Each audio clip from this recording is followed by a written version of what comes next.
Hello, people. What's going on, everybody? How you guys doing tonight? And we got a bunch of people. Let me say hi to them real quick. Groundfog, Cole, Angelo, Palmer, of course. Space Ghost, Neil McKenzie. Let me keep scrolling. Milton's in the house. And Steve Wallace, Steve Clare, Joseph S., Todd Carr, Mark Parks. What's going on, you guys? Josh M. Psycho. What's going on? Psycho. Love seeing you, dude. How you guys doing? Welcome to the late night stream. Man, I am going to be QCing some more knives. Dude, I QC'd and packed, what, about 20 earlier today, and I got another 7. So there's going to be at least 27 going out tomorrow. I actually got to put together a few more of the.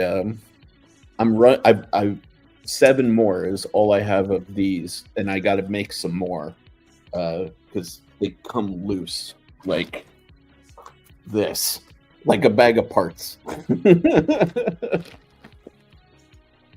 But what's up, Brian? How you doing? What's going on? And how are you doing, Maddie? Yeah, Brian. I'm doing good. Yeah? I told Sherif about my Mississippi pot roast. He'd never had it before. But I'm full of pot roast and broccoli with the cheese. Dude. Yeah, tell everybody about your dinner. Okay, I had pot roast and broccoli and cheese. Yes, but the pot roast, you were telling me how you made it. Jerk. What up, Top Dog? Sherif had never heard of Mississippi pot roast. So I was telling him, I learned it from someone, but you just take a roast, a stick of butter upon it, a packet of ranch powder, and au jus, and some peppercini with juice, put it in the crock pot for hours. Ooh. Oh, so good. Heck yeah, dude. It's freaking awesome. Top Dog, how you doing, buddy? My dinner was in honor of Matisfaction himself. I had hot dogs. Ooh, yeah. Yeah. Put a slice of Swiss cheese inside, a toasted bun with a little bit of mustard, mayo, and ketchup. Tasty goodness. And a salad.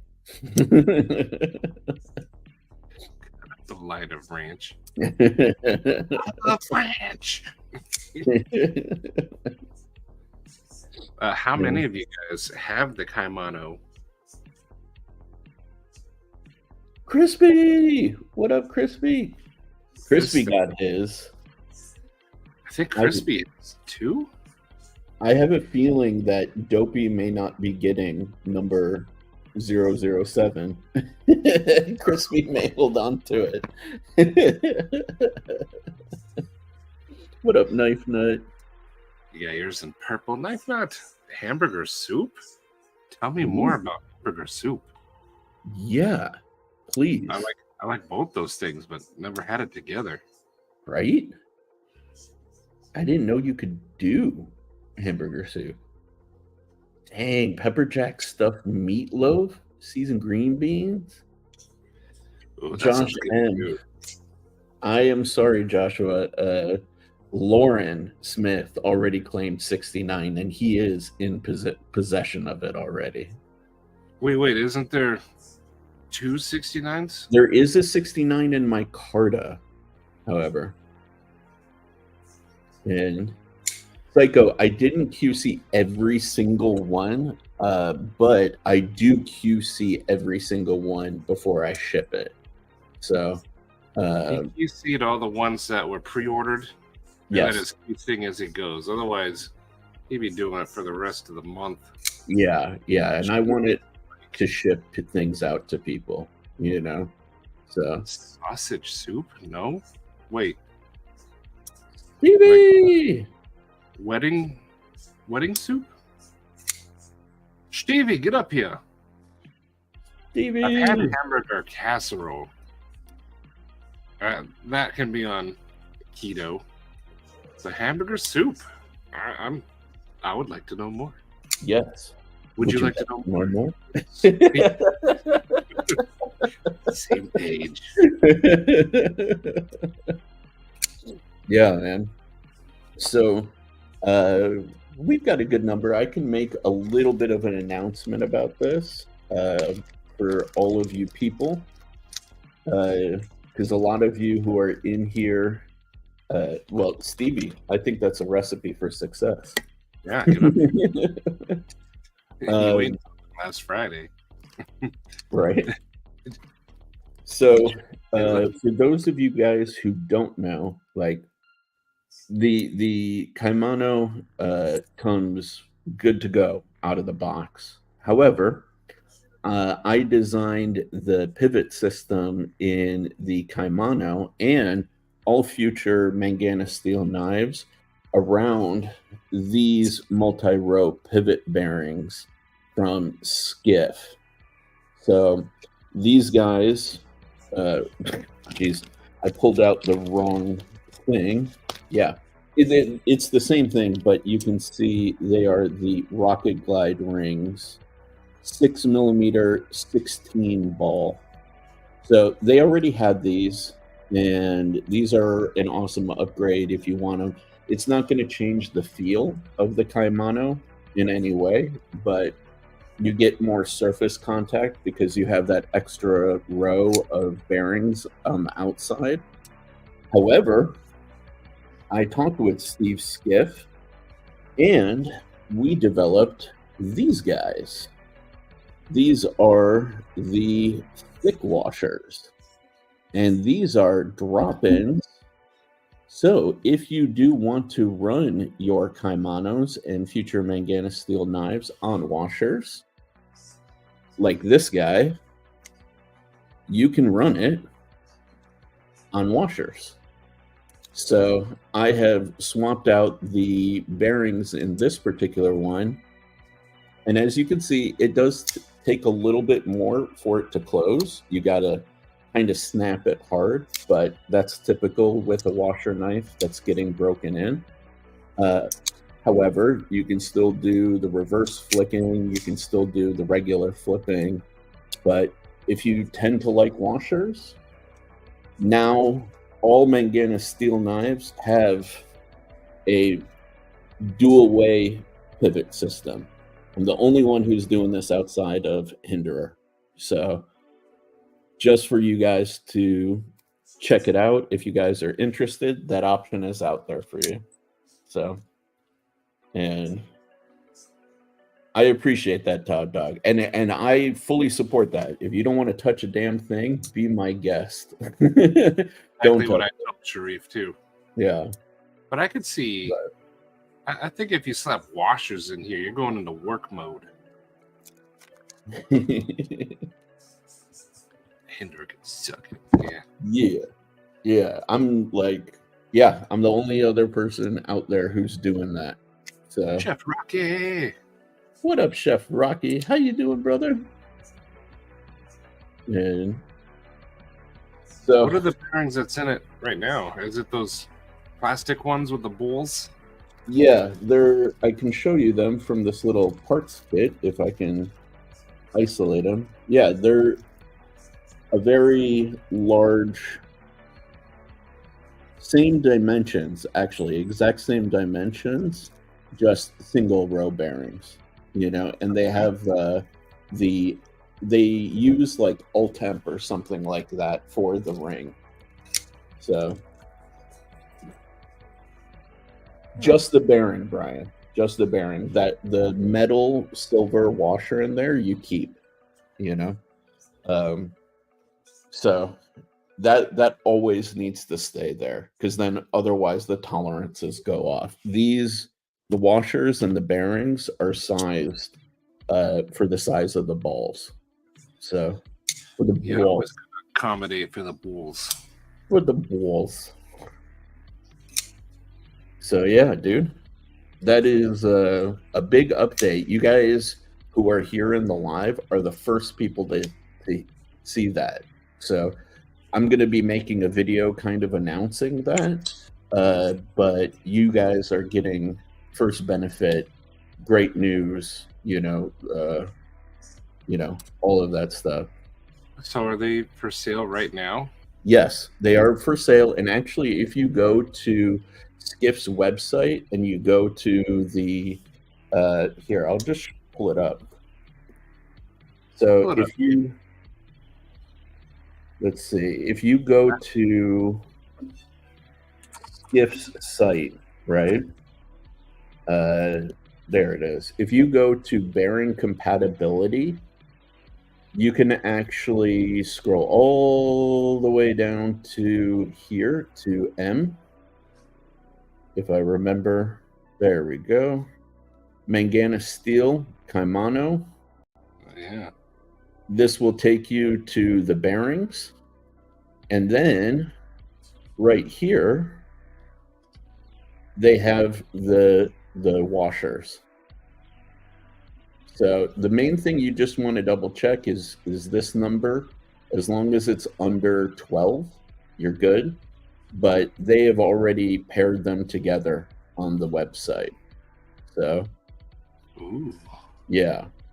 So everything is good to go here. Just go to bearing compatibility. Just type in Mang. Boom. It'll take you right there. So already worked with Skiff on all of that. And did he give you a code? No. I didn't ask for one. So I have to use Lefty 10. Yeah. Okay. Maybe I should ask for a code. Yeah.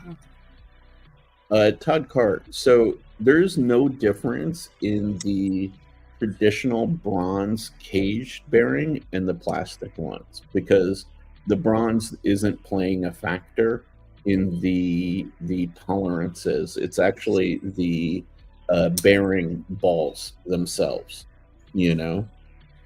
so it's all the same. I actually feel like the those folded caged bearings, the metal can kind of restrict the movement a little bit. So plus the dent easy. Yeah, it's not really a durable material, And I've mounted a knife with the plastic bearings in it before. Yeah, so definitely I don't know. I like skiffs. If I could install them at the factory, I would, like realistically speaking, but Question, Sherif. I'm not there yet. When I order these bearings, do you get a cut of that cheddar? No, What? sir. No, sir. That's cool. I mean, I didn't ask for any of it. I didn't negotiate anything. I just kind of nudged Steve Skiff and I was like, hey, you already make these. This is the only one that's missing. These washers were the only ones that are missing from your lineup. So you want to make some? All right. Yeah. Mark, yes. All of my trips to and from the post office go in my old school Subaru. Yeah.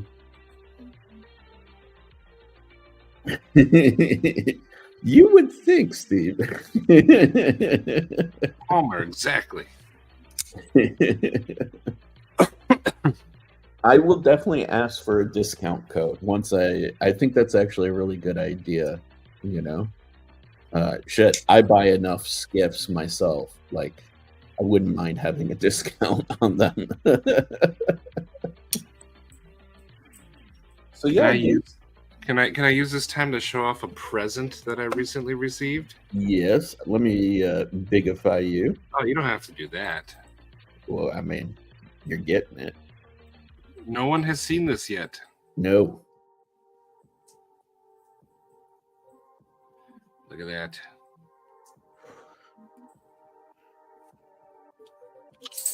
Ooh. Look at that. No one has seen this yet. Yes. It says Lex Rex on there. A certain someone sent me this.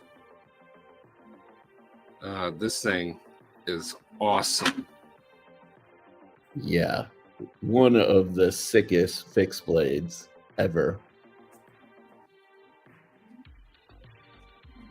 And a certain someone is very, very generous. But man, this, it's so cool. Take a guess who was the generous one. Oh, I mean, I don't know.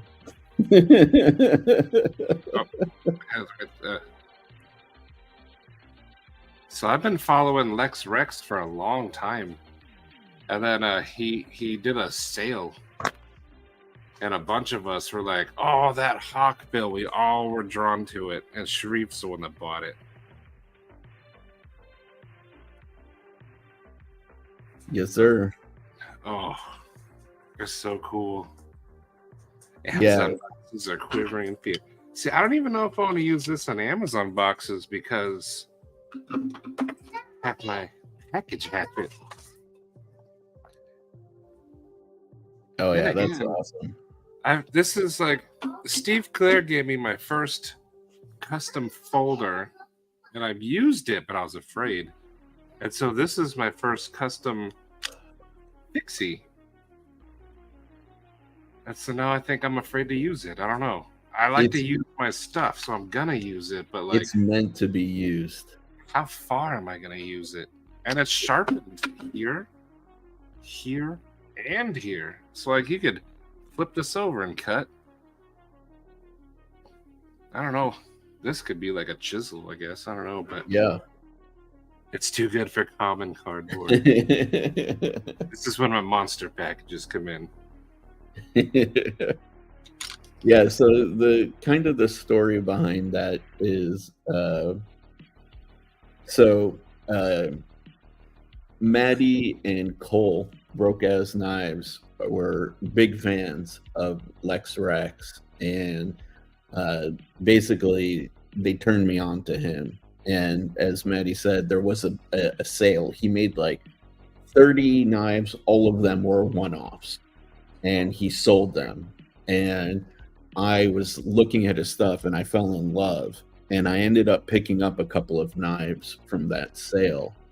And it's funny because like I showed them the knives that I bought, and they were like, dude, that is the one out of all of them that I like. Both Maddie and Cole said it. So I reached out to Lex Rex and I asked him, I was like, hey man, can you make me 2 more of these exactly the same like this one? And I sent him pictures and everything. He was like, yeah, I can accommodate that. So a few months later, prize. Yeah, and here we are, man, because like both of those guys are incredible dudes. Love both of them. Least I could do to show my appreciation for both of them. So I found Lex Rex like 2 years ago. I was telling Sherif because I would watch him. He would take this. He would put big blocks on the knife and then grind them down. And I used to just like watching like the scale material get ground down and shaped. Yeah. So it was like ASMR for me. He would just grind it down. Oh. And then now I get to hold it. Yes, sir. Custom made for you too. Like it was not a batch sale or anything. Like those were made with intent, you know. I'm gonna do like a video on it so you can really see like the rock pattern through it. Yeah, dude. Details. and it's super comfortable. Like it seems like it's kind of too fat for the knife, the scales, but it gives it that girth you need. Yeah, it fills the hand really, really nicely, you know? It does. Dude, but you gotta use it. What's awesome about it is it's done in 80 CR V2, which is a super duper tough steel, and it will patina with use, which is even cooler, you know? Like mine's already started getting a little splotchy, which is sick. I love the look of it. It just feels like apocalyptic tool. Like, let's go. Yeah.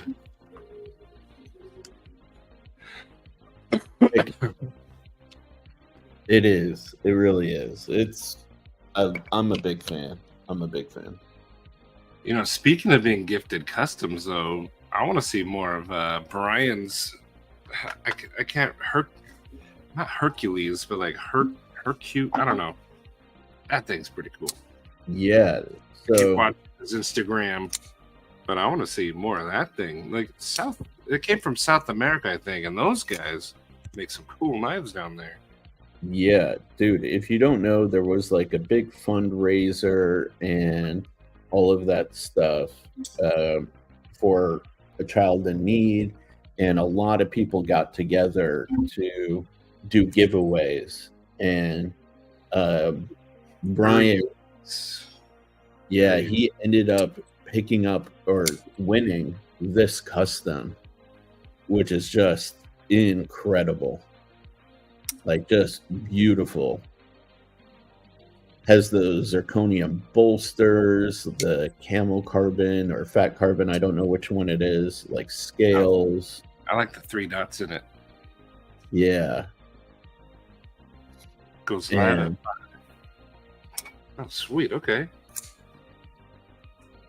just beautiful, beautiful knife. Really beautiful knife. Came in this like beautiful leather pouch and everything. Like, just awesome. And couldn't have gone to a nicer guy. Like, really. Brian's the best. Yeah. I want to meet him one day. I think I will.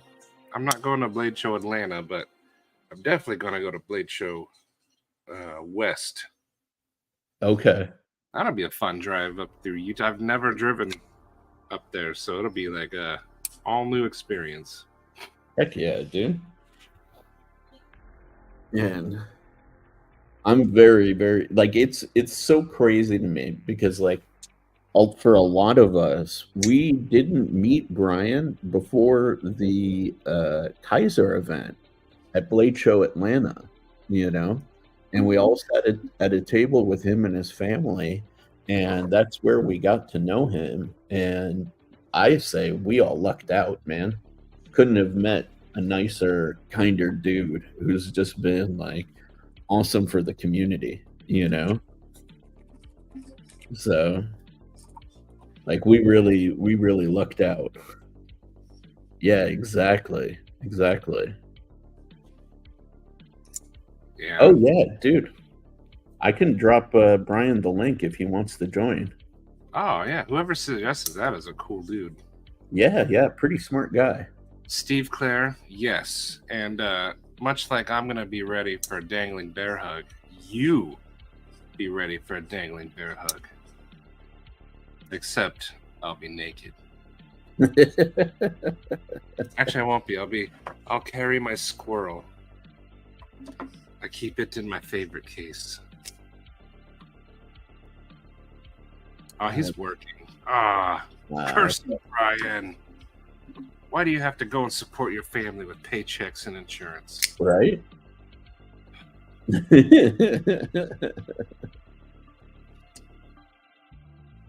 And I've been gifted some.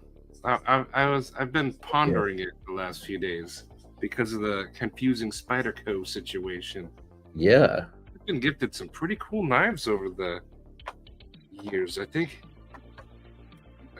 Tree Stab and Troy gave me the Adamus, Stevie. Before, like we were said faction before we were buddies. He sent me the Spidey shift that you've got over there. Steve Clare sending the squirrel.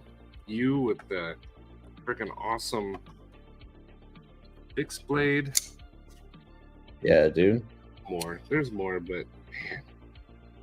Welcome, Chicago, and we'll try to keep it sexy for your dreams. I only know for sure one was Arcane Designs, but then I started hearing a couple others were stolen. Yeah. And you know what? The squirrel is like unique enough that if someone tried to sell it, you could find it. Yeah, exactly. You're not going to be able to get away with selling that thing. Yes, Steve Clare. And we will eat eggs Benedict. And then one of my biggest dreams is to go eat, what does Stevie call it? A churrascaria? Brazilian barbecue. Yeah. We're going to do it in Blade Show West. And I'm coming hungry. Sherif, you better be there. Oh, yeah. Yeah, 100%, man. I'm trying to get a table, man. Like... Full custom stolen. Oh. Yeah.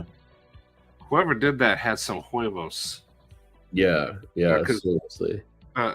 Thefts at Blade shows don't happen until Blade Show, Texas.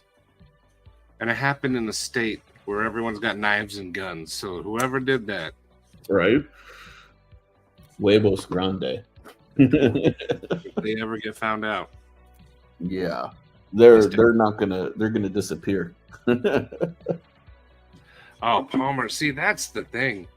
The squirrel is like, it's not on a lot of people's radar because I don't know why, but it should be. Like, this is one of the coolest knives. It's got the thinnest, sharpest tip I've ever seen on a knife, and contrary to how it looks, it's comfortable. I love this thing. I freaking love it. And this thing's a slicer. And this one had Anno on it, but Set2 Dave took it off. And now it's a blank slate. I don't know if I want to do more to it again, Anno it again with something, or leave it as is. I don't know. I kind of like it raw. I'm not going to lie, man. I also like it raw. I don't know, but I don't know if it's asking for Anno or if it's asking to stay raw. We'll see, though. Yeah. I mean, that's the beauty of it. This should be on people's radar. I get it that they're expensive. Yeah. But. Yeah, man. Absolutely. Set2 Dave is a freaking wizard, for sure. Yeah, Blade Runner got broken into. That's right. Yeah. Enjoy it, Ross. See, I was waiting for it. Ooh, baby, I like it raw. Ooh, baby, I like it raw. Wu-Tang in the house, always. Why is Stevie not coming up here? NyQuil or not? Yeah, right? Come on. Where the Mafio's waiting. Dude, shout out one just because sticker there. Dude, that's the funny thing, man. Some of the most atypical knife designs, like the ones that are really like artful and unique kind of shape, can be the most comfortable knives. Like you wouldn't expect it, you know? Like my Wii Arrakis, I was shocked at how comfortable that knife was, you know? The Kershaw Launch 14, kind of strange, you know? But it's so comfortable in the hand, you know? And you got to give some stuff a chance sometimes, you know? Ooh, crispy. Ooh, what are you getting done, Crispy? His Harsey, he said it right there. I know, but is he getting a hollow grind? Is he... What kind of work? He's turning that 4-inch into a 1-inch. Oh, Brian, absolutely. Man, that's part of actually why I've been going to the gym, because last year kind of wrecked me. So this year I want to have like way more endurance and you know Steve be in Clear. better shape. You know, That is true, Steve. yeah, But exactly. a lot of people, usually myself included, our budgets are like $100, $150. So like to some people, it's out of there. But I don't know. I think if you were to save up for a good American-made custom, don't sleep on the squirrel. Thanks to Steve, I get to enjoy it every day. And I Yeah, do. This is one of those where I sit here during telehealth and I just fiddle with it. heck yeah. I love this thing. And it's filled with Easter eggs. Yeah, the Wii Arrakis was an SM design. What up, Craig? What up, Kyle? How y'all doing? Jay, what's going on? I didn't say hello to you earlier. I feel bad. Yeah, man. When you look at like Isham's stuff, like it doesn't always look like it would be super comfortable. Ooh, But what's an omen? That thing's cool. yeah, this I didn't guy even right here. Wow. I don't think I've ever seen that. I'm pretty sure Doom bought one of these at Blade Show last year, if I'm not mistaken. Stevie can confirm. But they're if I'm not mistaken, some of them are still floating around. Actually, That Kaiser Soze is on my list. yeah, dude. By the way, this is not one to get. The Kaiser Isham Theta. There were some production issues with this back in the day. If you want a Theta, like if you like that style, you got to see if you can track down the Wii version. Just as a heads up to those of you guys who may not know that stuff. But dude, I want that one, and now the Omen has been added to my list. Dude, I remember when these came out. These were like $200+ for a double detent slip joint, which was really crazy. Someone told me they sucked. It's relative. It's definitely relative. Ooh, there's a blue Omen. Oh, what's that honeycomb one? Let me see that real quick. Yeah. Oh. Yeah, dude. Did you click it? This one looks like it was modded, actually. I can't see it. You might have opened it to a new tab. Oh, sorry. There we go. Yeah, this one actually looks modded. Why can't I? Okay, hold on. The description down below will tell you if it was. Yeah, that looks cool. Let's see. The handle was anodized and milled. Yeah, because like the thumb stud isn't usually there, and this was not a factory detail. But yeah, this one is out there. This one was done by Fanatic Edge. And then there's the Arrakis, which if you can find one for under $600, get it. This is the one I have. This one it's awesome. And then there's the Eschaton, which if anybody sees one of these, tell me. I'm willing to pay top dollar for one of these. This is a dream knife for me. This is like one of my production knife grails. Because look at how wild that is. The thing is, I do like that one. Yeah, this is like the Arrakis on steroids. Stereotype. Oh, hello. And Patina Turner. Any version. I like black and silver right there. This is my favorite for sure. Yeah. This is my absolute favorite. How does the? Can you zoom in on the grind there? The transition, like how does that work? Yeah, it's nutty, honestly. Whoa. Excuse me. From what I can tell, this is it's a compound grind, but it's, think of it like a GTC grind where Oh. yeah. But it's more complicated than most GTC grinds. So when you look at something like this, Fantastic Four. this is a tall flat grind, like right here at the tip, and then more of like a wedge grind in the back. It is cool, but it has a good transition, like just a line between the two. If you go back to the other one, well, like, no, like it's kind of hidden, but there is a pretty heavy. Here, you can kind of see it here.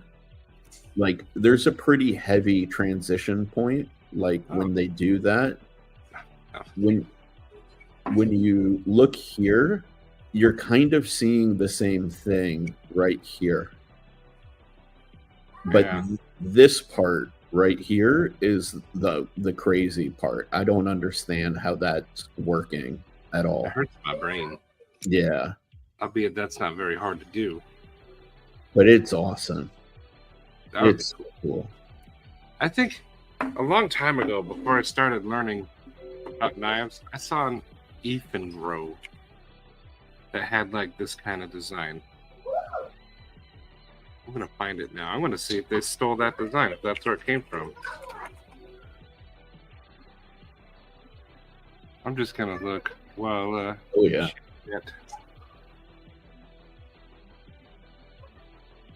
I remember it was wacky colors too, like blue and gold.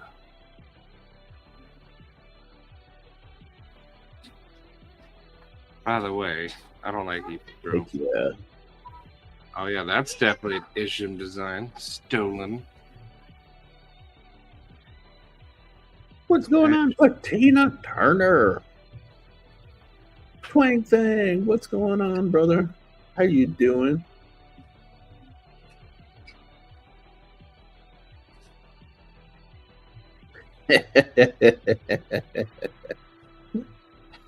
I love it. I love it. Very true. Very true. So for those of you guys who had just joined recently, oh yeah, okay, yeah, we got a Pleroma. Yes, this thing is great. It's like the sexiest sway back ever conceived, and I gotta show it off. This is okay. Well, all right, that's a big image, but this is what Patina is talking about.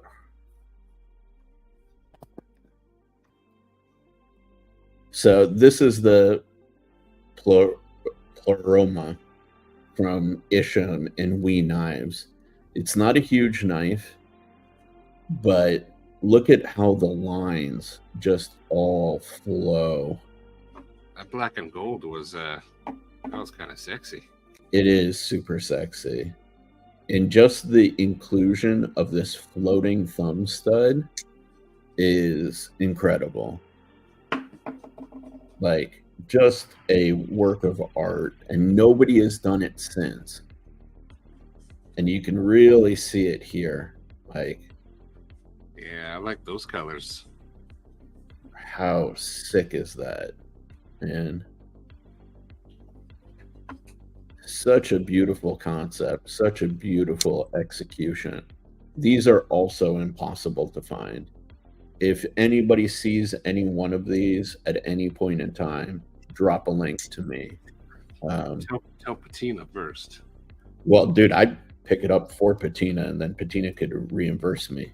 You know, like, I just don't want to waste any time, you know? Dude. So, yeah, dude. Oh, Stereotypo, what's going on? How you doing, brother? Steve Clare, I can be intermediate between you and Crispy. Crispy Critter, yes. And One Moon, what's going on, dude? How you doing? What's going on, brother? Dude, Patina, like it's total, hindsight, man. Like if we had known that they would no longer be available, that Isham would have been taken from us too soon, like, oh man, I regret it with you too, man. What up, Pedro? That's why you gotta live life like it's short. Just grab it, take it. A real coyote. Yeah, man. It's he was an incredible designer. He really was. He was one of my living inspirations, honestly. So I'm really, oh man, that's rough. That sucks. Yeah, dude. That's one of the things. Like, I'm gonna be kind of scouring to see, if any of those are ever gonna be available. Dang, you had one in your grasp. Hell yeah, Pedro. Well job, man. Or good job. Well done. I wanted to say well done and good job, but Well job. it came out as well job. I can English, I swear.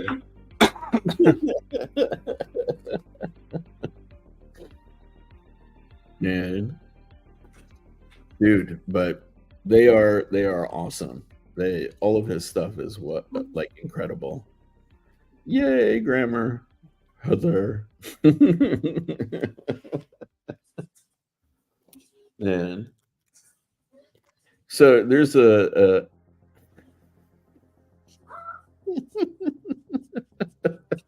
It's an extra 15, baby.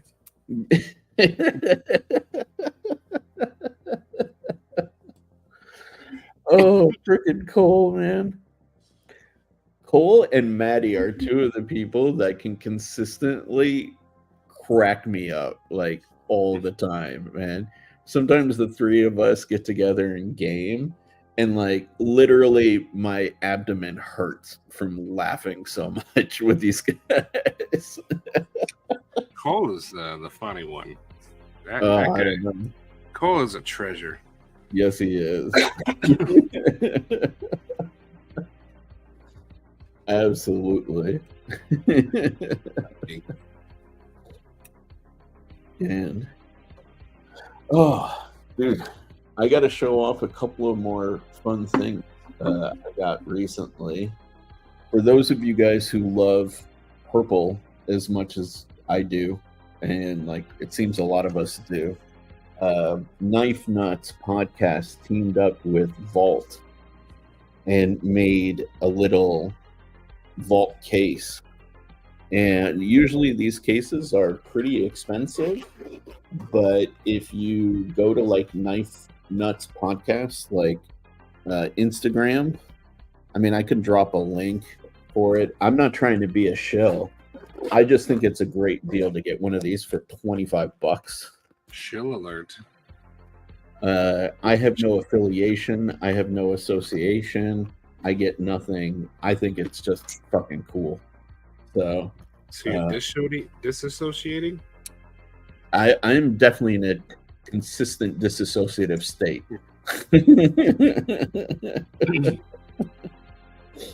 But yeah, I actually picked this up. So like when I go to local retailers and stuff like that to see if they want to carry my knives, I'm gonna take it in this just to be able to be like, hello, look at my sexy wares in my purple case, Is it just hollow in the middle, or is there like section? Oh, yeah. So there's two sections where you can put like a knife on each side, and then they're separated in the middle by this like kind of felt material thing, and you can put patches on it, which I really dig. And what's cool, because I do have a vault case for my like expensive premium stuff, they actually did the stitching in purple on this one, so Those it's things pretty cool. they're designed to take a beating, right? Yeah, they are fairly durable, actually, which is Yeah, really, I'd put that in the back of the Jeep then. yeah, man. I think that would be more durable than the Orion ones. Yeah, like they do have some structural integrity to like the edges. I haven't tossed one around or like hard used it, but like they are pretty cool. I've come to like vault cases actually quite a bit. So Why don't you yeah, tell us more about it? God. I know, right? Jeez, shill alert, shill alert. You know what? I always say there's a difference between talking about something you like Yeah, than just trying to sell it so you get a catch of that cheese. yeah, I'm definitely not catching any cheese. And even if you were, as long as you stood behind the product, it's fine. It's Yeah, when you know you're selling garbage just so you can get some cheddar. yeah. I want some cheese right now. I don't have time for that, but I do like cheese, Yeah. and I do like cheddar. Looks like Brian put the link and a code. Use KN Purple. Yeah, KNP purple. Oh, that's right. There's 2 P's. Ooh, serve it up, Kyle. I love that from Munda cheese. You Yeah. had one more thing to talk about, right? I'm just reminding you. Yeah, I did. So, full disclosure, I got this as a gift, and I'm gonna do a video about it. So I'm not gonna really like spend a lot of time. But Kay and Damon sent me their version 2 Pyrotech Kraken, and By yourself. I really dig this thing. Oh, okay. I guess I should do that. But they changed um, the media that they blast the scales with. They changed the thumb studs to be a little bit more comfy. Still S90V, all of that good stuff. I actually really dig this, and the action is actually probably my favorite from all of the Axis lock knives. That's actually one of the things I'm going to talk about in the video. But just wanted to give a little shout out to them. Like I said, they did send this to me for free, you know. And one of the things that I like, as you guys all know, I've got double extra large hands, and it fits my hands like perfectly, like, which I didn't expect, because Damon definitely has smaller hands than I do. But yeah, I like this. And like, while Mersault said, is that a Benchmade 940? I would take this over a Benchmade all day. Ooh, that's kind of like a 940 now that you said it. Yeah, it has some inspiration. It's like a 940 almost, and whatchamacallit, and Sabenza. See, I have the Sabenza one, but not the 940. Yeah. I think it's a lot different, though. It is. It's enough different. Way different. But yeah, I would never own a 940 personally, but I do really dig this thing. I like it a lot. So, and that's not even just because I know Kay and Damon. I've been putting it through its paces for the last like week and a half since I got it, and I'm actually really enjoying using it. So, but again, just as a little preface, like I did get this for free, this was a gift for my birthday, so if you want to filter out what I'm saying is kind of biased, like by all means, I don't take offense to that, but I like it. I think it's a good quality product. So anyways, I think Damon actually did that, or was it? It was Boo. Boo did that test. oh yeah, where he was like beating it. No, he kept throwing it. It was on the carpet, so he wouldn't damage his scales. But I think he was throwing it on carpet, and the scales weren't coming off. Yeah, like you really have to pry really hard here to like separate the scale, and it snaps back pretty hard, so it's a cool idea. They got a patent on that, right? I don't know. No, I'm just asking because if they did, that means nobody else would be able to do that. Yeah, that'd be true. Yeah, like I get patents to protect your idea. Yeah, but I also like to see people fly with ideas and do more with it. Yeah. Hey, I got a bug out. I got 2, and I'm actually looking for a third one. I really actually I feel I'm in the rarity. I love the bug out, and I carry one every day I go to the gym, which is like 3 days out of the week. So like I would say I like some of Benchmade's knives, but they're freaking stupid with their pricing. I don't know what they're thinking. So they're dead to me. But like if I could find like an immunity for cheap or the 940 for cheap and a few others, I'd go for it.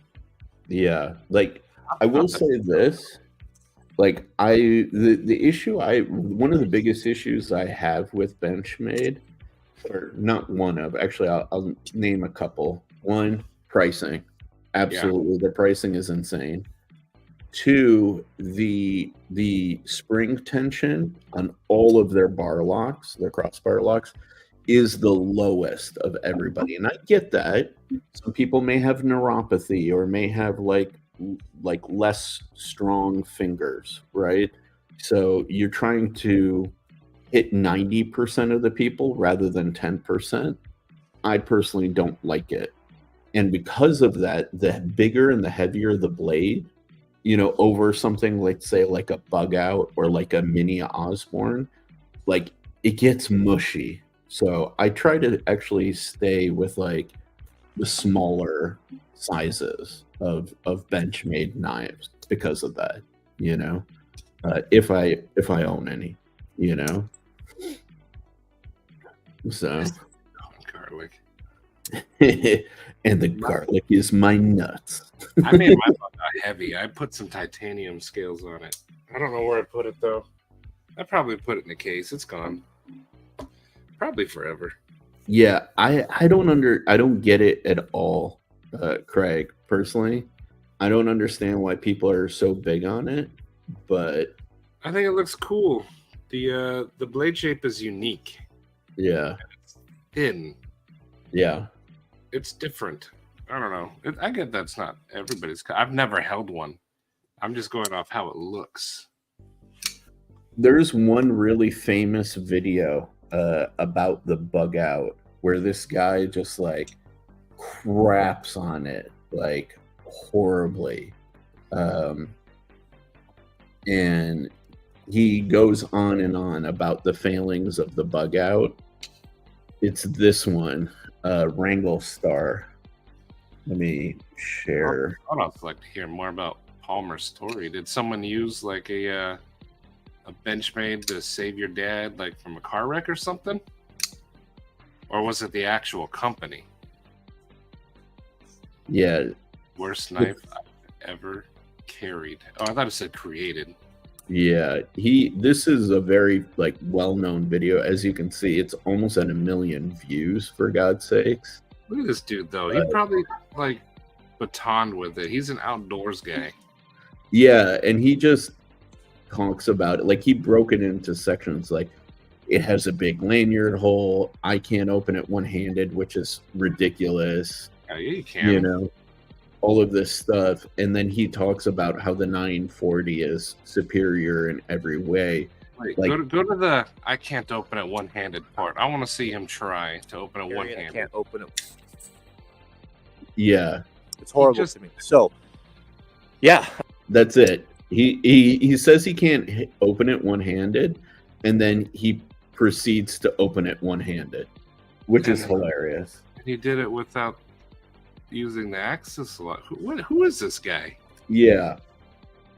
All I know is, like, when I did a YouTube search on the bug out, that was the first video, and it's still one of the first videos to, like, consistently pop up when you search the bug out, you know? Yeah, see, I don't get it. The infidel and stuff, that's old school. Yeah. Before they turned into the money grubbing. Yeah, dude. That's legit. That guy's an idiot, though. I can't open it one-handed, and then opens it one-handed. Yeah. I know, right? I don't get it. Yeah. Oh, that's really interesting. I don't follow him at all, but that's interesting that, like, more than one person is saying, like, his recent shorts are unhinged. He's off the reservation now. You know, carbon fiber. Oh, that guy, he's Mr. fucking know-it-all about everything. That was designed for a specific purpose. It was designed for hikers as weight thing. And if you're using it beyond hiking and maybe sharpening a stick or cutting an apple, you need something stronger, something better.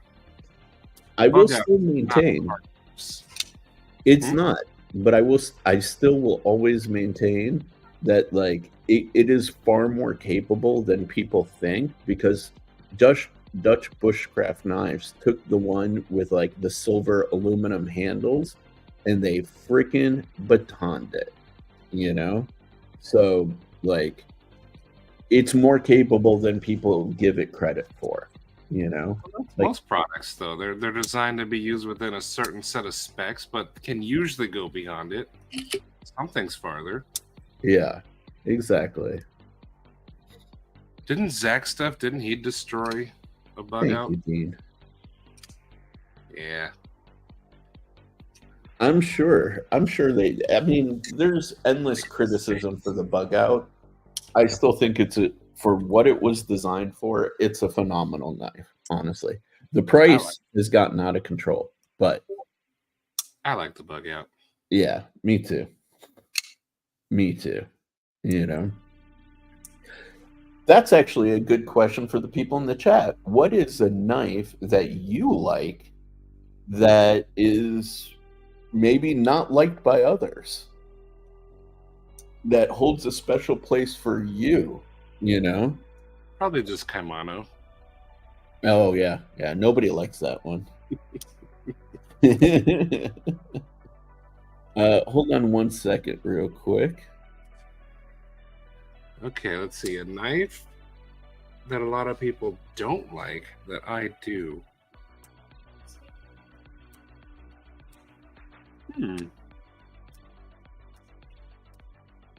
I know I have some. Oh, probably the Mayhem. A lot of people are like, that's ridiculous. Cold Steel Spada XL. Fair. Drinkwater loves the Field Duty 3.5. Okay, I get that. That one was a controversial.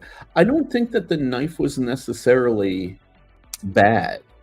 It's just how it was handled, you know? Dude, I actually kind of dig the M16 line, you know, personally. Pud Muddle, thank you, dude. I appreciate the kind words. That's very cool of you.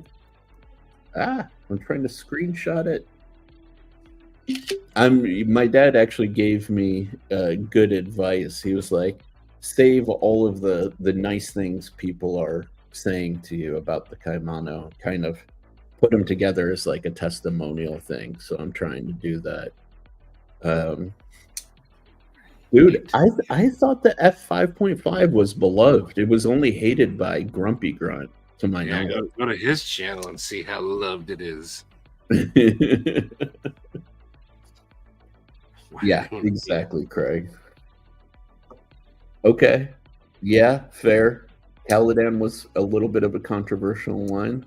It's ugly, and Jim Skelton is a jerk, and he sucks. It's so funny because I have heard nothing but negative things about Jim Skelton, and he treated me so good, like behind the scenes. Like, I see all of the crap that he does. I get all of the criticism. But to me personally, he treated me better than people who claimed that they were my friends in the reviewer community did. Hey. Which is surprising. I insult you because I care. Not you, douchebag. The Slim MIDI is pretty dope, you know? Let's see. Oh, okay. Well, if Knees and Metal Complex hate it, I automatically hate it then too, because those guys, their opinions, all I care about. That's a good looking knife, man. I got nothing to say about it, honestly. And CKF Eco Rock. Buck Vantage. I don't know that model, actually. I mean, I'm not an expert on the Bucks, but I'm looking at it right now. I like Bucks. Yeah, I don't see any problem with the Vantage. Oh, maybe it's the criticism is the steel, because it's 420 HC, you know? Real Steel Rocket. Yeah, you don't see anybody, you know, that one. That's the double-edged sword twank thing. When you're like a knife reviewer like Neves and MC, like you rely on people sending you knives, and if you start bashing like a knife, they're not going to send you anymore. Yeah. And then your channel suffers. Yep. Because I think some people feel like they can't be truthful, but they should be. I don't know. I always, me personally, if I don't like something, I'll say it. Yeah. So Palmer, the story with Skelton is always he's kind of had the attitude of like a crotchety 60, 70-year-old knife maker who just really is like aggressively set in his ways. And he can be a bit abrasive with the way he talks to people, you know? And a lot of people don't like that. He also has done some funny things, like he'll put like little sections of like porn stuff, like voices in like his videos, and that upset a bunch of people. But yeah, like that's kind of the story with Jim, you know. But as I said, I've seen all of the negative stuff about him, but he's treated me, at least privately, he's treated me very well, you know. That's true, Twank Dang. And even if they were to send me some, they better rethink that position. After hearing that dude on the Crispy Donut lives and what's going on behind the scenes with those guys, I got nothing nice to say. What dude are you talking about? That SMKW guy. Today. Oh, Drew? What was he talking about? Maybe you weren't there. This is from his mouth, not mine. But he said Rosecraft some of the people worked at SMKW and they broke off. And a lot of Rosecraft's designs were actually supposed to be used for the Rough Rider line, and they stole them. So, I didn't know that was public knowledge. He said it on a live. That's how public can you get more than that? Yeah. Oh, well, he didn't say it today. He must have said it. He said it like a week ago. Okay. Yeah. That is true. Just saying. Or at least from the horse's mouth. I can't verify it, obviously. I don't want to. It's allegedly true. How about that? Oh, he said it and he works for him. Yeah.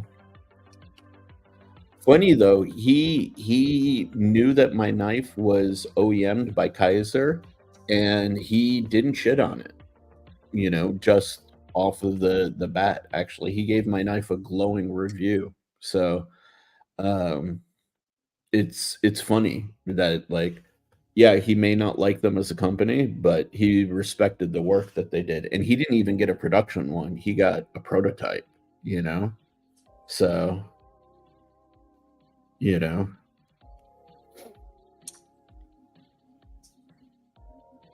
Let's see.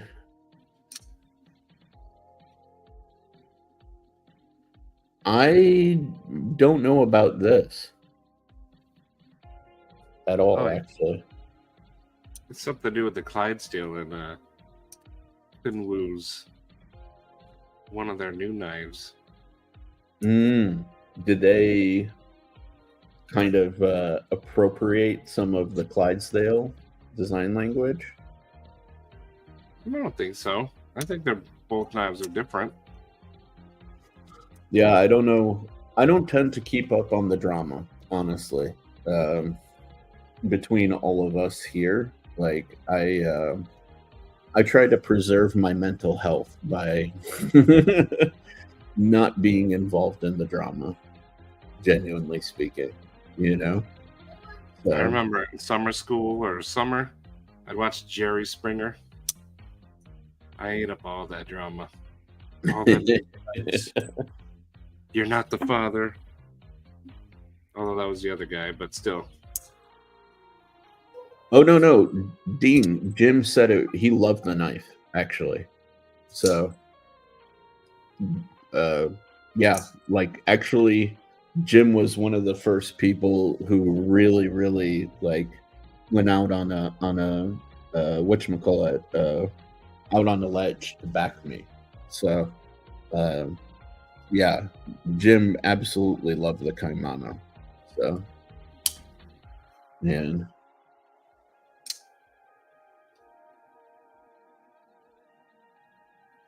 oh yeah, I didn't see that, but I didn't see any of that, Palmer. But yeah, no, he was not. He's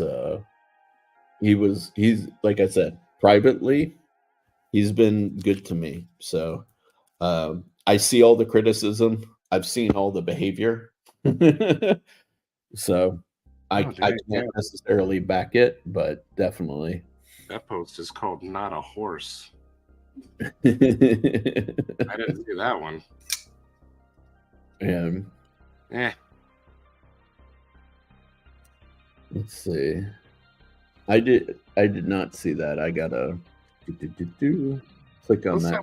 Happy stuff. Yeah. I found some ranch sunflower seeds. I love ranch sunflower seeds. Dude, it's awesome. I haven't had sunflower seeds in a long time. Not since before I had my braces put on. Oh, really? Dang. You would trade 5 cold steels for 1 Kaimano? Which cold steels? Sherif, is number 21 in my card available? I might get 5 new cold steels.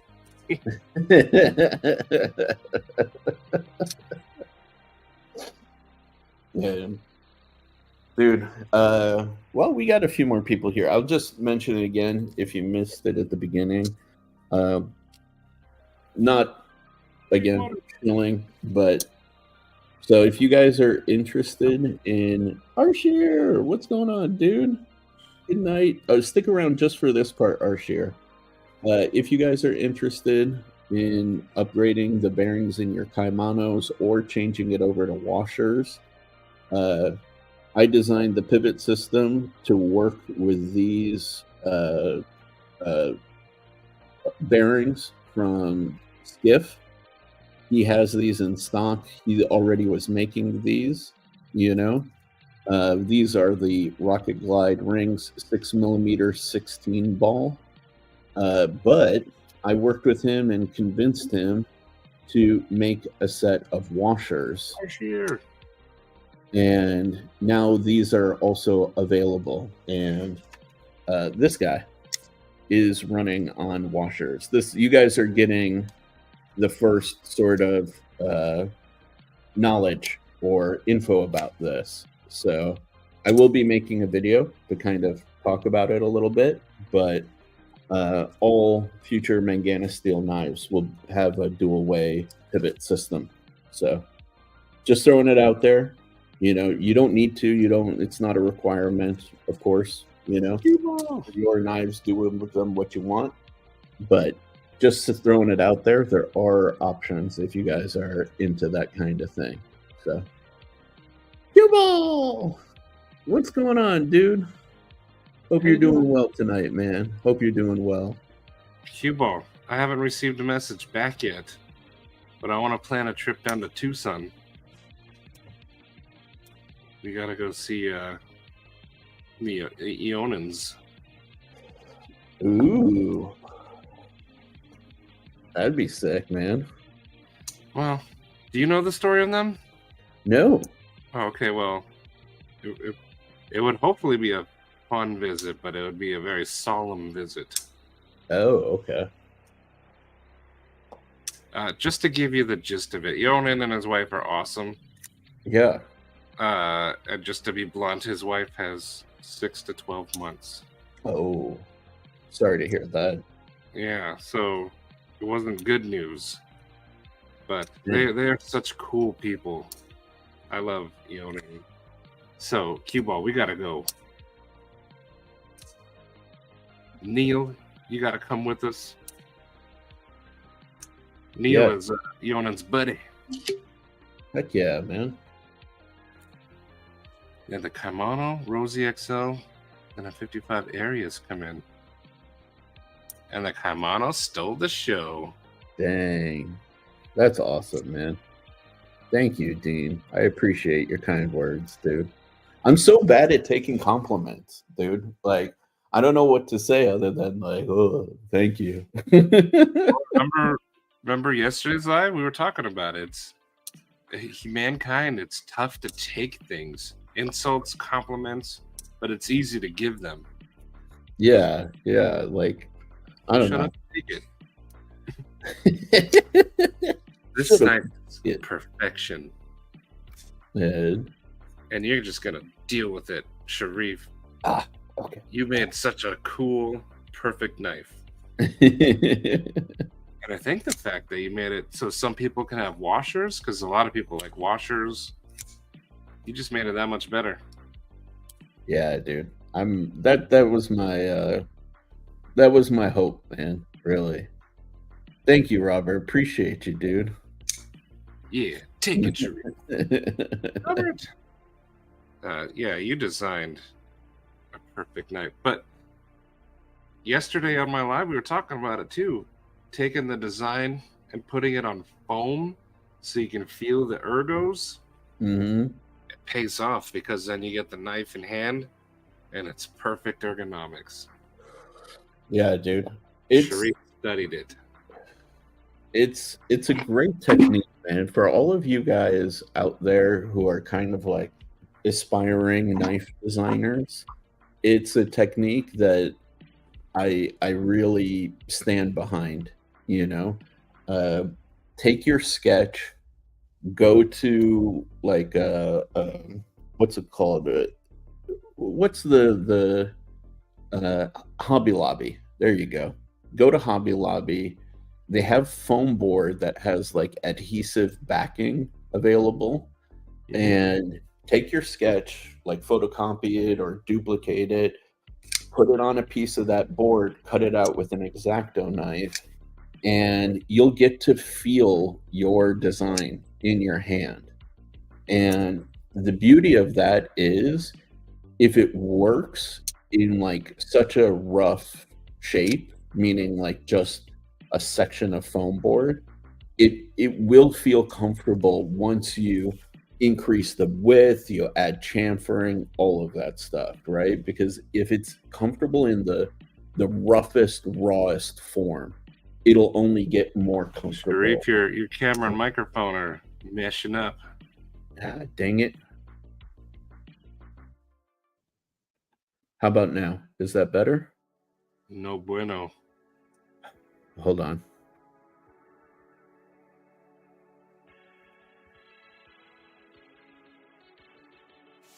How about now? Did that improve it? If I sit here like this, they'll all think we're both bros. You jerk. You are messing up though. Am I?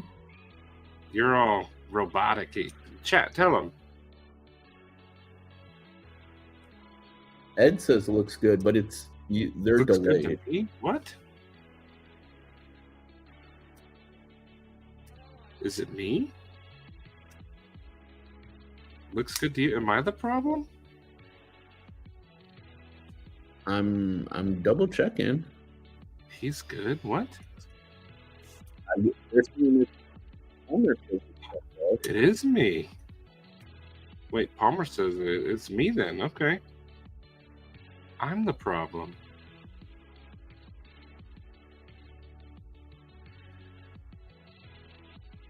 Heck yeah, man. All right. Domo. Good to go. That's weird. I'm always the problem. Is my internet like screwing up? Huh. I was worried. I thought I was gonna have to. I don't know how to exit and rejoin my own stream. You know. For me, you were all robotic and stuff. I don't know. That's weird, but like nothing looked wrong on my end. No, that's weird. Am I still screwing up? Is it me? You've been fine for me the whole time. What? Yeah. What? Crazy. None of this makes sense. I'm just a figment of your imagination. Yeah, man. But just to finish what I was saying about the foam, you know. Yeah, sorry. No. Don't apologize. You thought there was a real issue, you know. But yeah, like sometimes doing things the most basic, like simple way can be the most informative, you know. Like all of these people, you see them spending all this time and money to like 3D print stuff. You'll figure it out in 5 minutes in foam, and it will cost you so much less, because like you got to figure your time is worth something. Even though the plastic may not be expensive, you still got to 3D model it. You got to print it, which will take you hours. And then if you discover something's wrong, you got to go back into the 3D. With the foam, you literally can like shave it with that same X-Acto knife and then retrace it. So you solve you speed up your workflow so much, you know. So Brian, what's going on? we love you, Brian. Yeah. Mad love to you, dude. You would be surprised, Palmer. You would absolutely be surprised, man. Like, if this moron can do it, anybody can. Yeah, dude. Like, you gotta whatchamacallit? A, you gotta believe in yourself, and B, think about like what's the unique. So one of my mentors used to say, "Fanafi, find a need and fill it." So if you have an idea for a knife that you don't see being fulfilled in the market, then, you know, go for it, you know? And even if there is a knife that's doing the job that you want it to do, maybe yours is going to achieve it in a different way, you know? So don't be shy. Don't be concerned. Just put pencil to paper and start doodling your idea, dude. And this community is the best. We got an amazing group of people, man. Yes. Man. I don't know what a Gersh is. Brian, dude, if you ever need anything, you know how to get in touch with me. Shit, you have my number, bro. Just reach out. Tell me you had a bad week and we can chat it out, bro. For sure. You know? From what I know, Gersh reblades are excellent, expensive, but excellent. You know? Absolutely. Oh, here we go. Yeah. Yeah, I heard those Akron Burons are awesome, dude. You know, like his Palmer. There was another dude I was going to tell you about. You said for custom knives. Let me find it. Yeah. He's about to do some. There Dude, Ed, just go back to what we were talking about with Isham or armor knives, man. You would not think that those knives were ergonomic, you know? They look wild. And there is absolutely a place for everything, man. And yeah, dude, Cole is going for it, man. So, like, don't hold back. Don't hold back. Like, here's the thing, right? A lot of people, like, I've had people ask me, like, dude, why are you giving away this information? Why are you telling people like how to do this stuff? Because you're essentially like supporting your competition, right? And the reality is there is place for everybody in this community, right? And like I have a different approach, you'll have a different approach, Cole has a different approach, Ed has a different approach, Palmer has a different approach, right? And we only get better by seeing the different solutions and the different approaches that everybody takes, you know, that inspires all of us, you know. Exactly, Kyle. Competition drives better products for everybody, you know. So it's one of those things that, like, the more you try to limit things, the more you kind of get into a track of doing your own shit over and over again, which is just not the way to go, for sure, you know. So yeah, fair.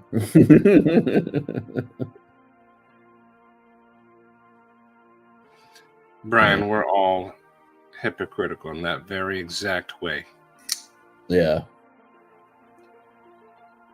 Exactly. That's why we've been saying it all week. It's easy to give out stuff, but a person finds it almost impossible to take things, whether it's insults, compliments, help. Yeah. We don't like to take, but we like to give. Yeah. And sometimes you gotta take. Yeah, exactly. I'm horrible at taking, you know. But everybody is. Yeah. Except spoiled people. You just kind of got to get over it. I hate to say it, but you do, you know. Do it, Ed. Yeah, dude. Yeah, take Kyle's philosophy.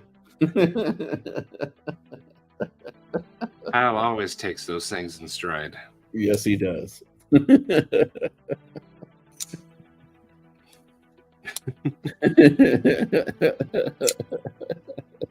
Wait, what?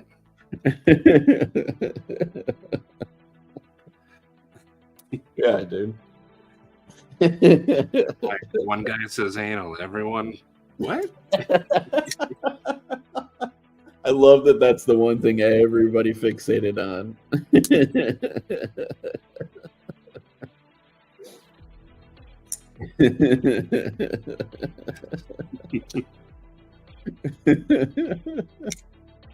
Oh man, one of these days you got to get Kyle on a live, dude. Like, I tried, but nobody knows what he looks like. I don't even need to see what he looks like. Actually, no, there is one person that does know what he looks like, and that's Zach. Yeah, he's the only one who knows what he looks like. Yeah. I don't even need to see Kyle's face. I just want him to be on here, you know, and chat shit with the rest of us. I want Kyle to do some sharpening videos, even if it's just his hands. Mm-hmm. 100%, dude. Yep. My ugly butt's up here. Yeah, dude. I mean, look at this piece of crap. But that's sexy over there. Yeah, dude. And let me see. I talked about everything that I wanted to talk about tonight, you know, or at least like mentioned everything. Oh, so here's a thing for you guys to know. Again, you guys are going to be the first to know this. But so on Tuesdays and Thursdays, I've been helping out like the CDC on their channel, you know, talking about like knife steel with Drew from Smoky Mountain Knife Works. Well, Thursdays are going to be now moving to my channel. So at 2 p.m. West Coast time, 5 p.m. East Coast time, we're going to be going live on my channel. What's on your channel?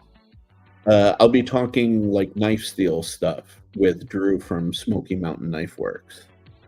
Oh man, that sounds exciting. Don't sound so excited there, Matty. I'm just kidding. But it was always on Crispy Donut Community's channel.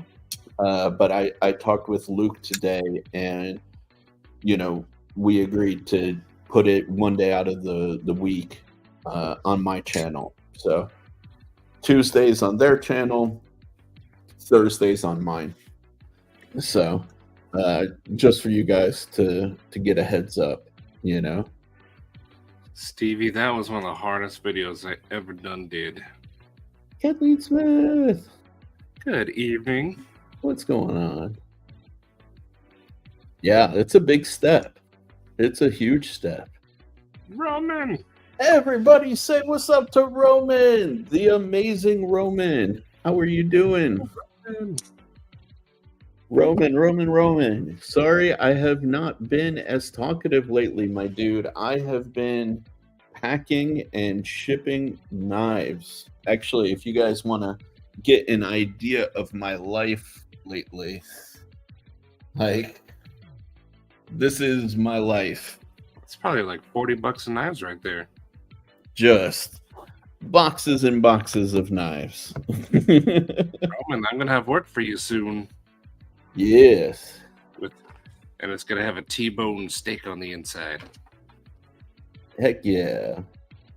What up, B Shady? How you doing, man? But everybody send some love to Roman. Roman is amazing. Roman is the man who is responsible for doing my 3D work. And he is an incredible dude. If you guys want to follow him, he has his own Instagram. I will drop it in the chat right now. There it is. Make sure you give him a follow. Show that man some love. He deserves it. He works very hard. He works very hard. And he's just a good dude. And he's an awesome dude. Yes, he is. Yes, he is. We love roaming around here. We do like roaming around. Him and his wife are incredible people. Absolutely incredible people. Yeah, and for those of you who don't know, Kyle is surprisingly professional. That's what I heard. And he does incredible work.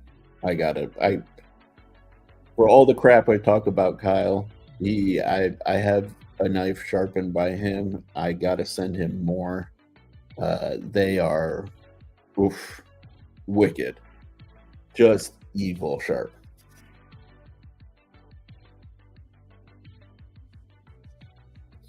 So definitely connect with Mr. Kyle Kunal, Mr. Surprisingly Professional himself, for all of your sharpening needs. His specialty is can openers. Yes. He can sharpen a can opener like no one's business.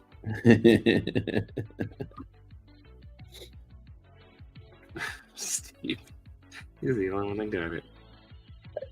Dude, honestly, the reason why we say everyone is awesome, because we only surround ourselves with awesome people. You would know if you weren't awesome. Yeah. That is very true. You wouldn't be here if you weren't awesome. So we only support people that we think are awesome people, you know? Yeah, that's pretty cool. Yeah, dude. Yeah, you're sending Kyle like your expensive knife? Yeah, dude. Oh, Kyle's gonna make that thing like a laser beam. Yes, sir. Josh Worth. Josh Worth, what's going on? How you doing, dude? So, truth be told, Dean, no, you're okay. So they're not going to change the action in any way, shape, or form. Truth be told, 110%.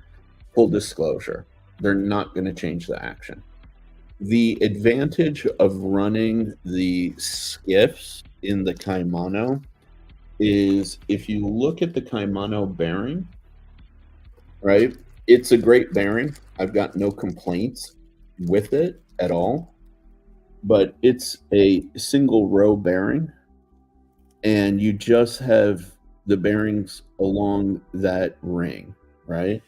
When you compare that to the multi-row bearing, you have bearings on a larger diameter out towards the edge and on the inside edge, right? So what that does give you with the bearings is greater surface area contact. And that's the advantage, right? So you can kind of tweak the pressure on the pivot and still maintain it to have zero blade play. And that's kind of the advantage. If you want to have something that feels a little bit more robust, I guess you could say. But it's not a necessary upgrade. It's just an option out there if you want it. Same with the washers. The washers are going to change the action dramatically. I can tell you, it's different, you know?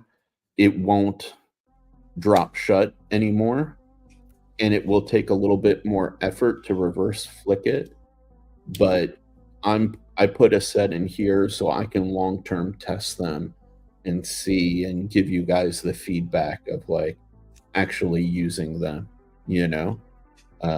So just throwing them out there. They're not a necessity, you know, by any means. But Winchester, how you doing? Ooh, Dean, that is my absolute favorite action, the hydraulic Yeah. Everyone talks about drop shut, but I like it when it's nice and controlled. Yeah. That is the hope. As these, I mean, I polish these before I put them in, so we'll see as time goes on. But this particular knife had a extremely heavy detent. That's why I pulled it out to keep it as my own. I don't mind having like an almost painful level detent. It has broken in, but this guy was an exception. So, yes, they will. So it has to have a 12 millimeter outer diameter pocket and a 6 millimeter pivot. That's what you need to look for, basically. Winchester, what's going on, dude? How are you doing? Always nice to see you, man. Always nice to see you. Yeah, man. Dude, awesome. Kathleen is hanging out with us at this crazy hour.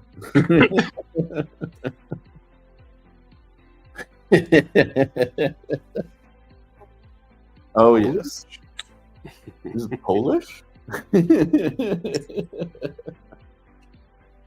And Troy and the Mafo? Kathleen, actually, yes. And I actually got death threats for criticizing them.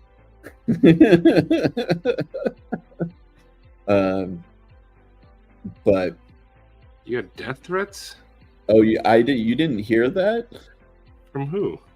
So, some people were really angry with me criticizing the Voss feeds. Oh. And okay. Yeah, I got, you know how in YouTube Studio you can see the comments and there are hidden comments? Mm-hmm. I went to go check the hidden comments, and the amount of like just raw, unbridled negativity was laughable. You know, it was just like, I forgot about hidden comments. Yeah, it was. I mean, I was reading them, laughing them, because one of what those people don't understand is that by leaving those comments, they increase the engagement.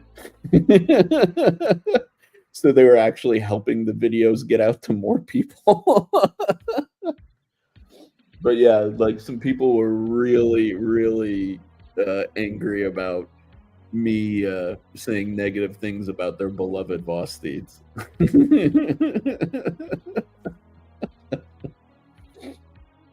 It was hilarious. Now, here's the thing. There are a lot of really good Voss feeds. It was just those two that I got were I didn't jive with me, you know.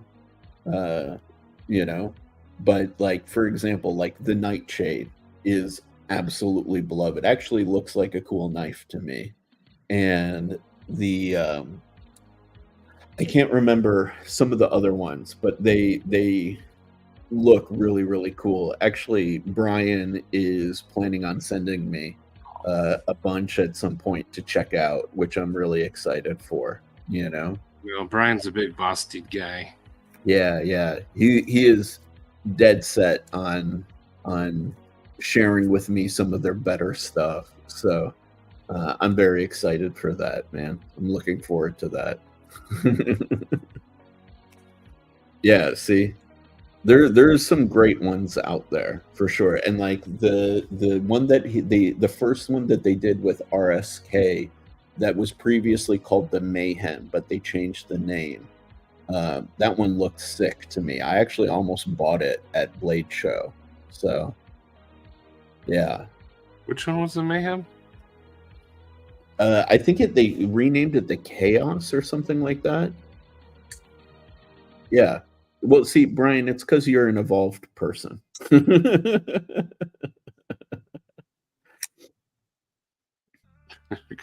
Yeah.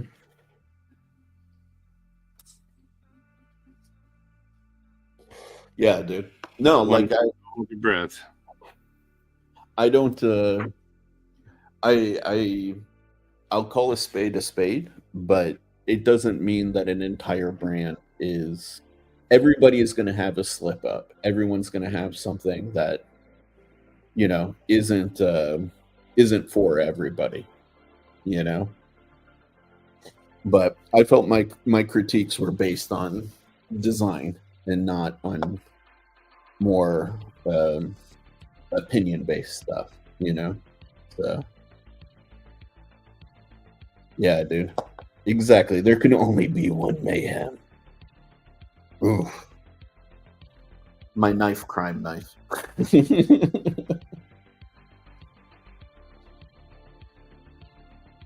Man.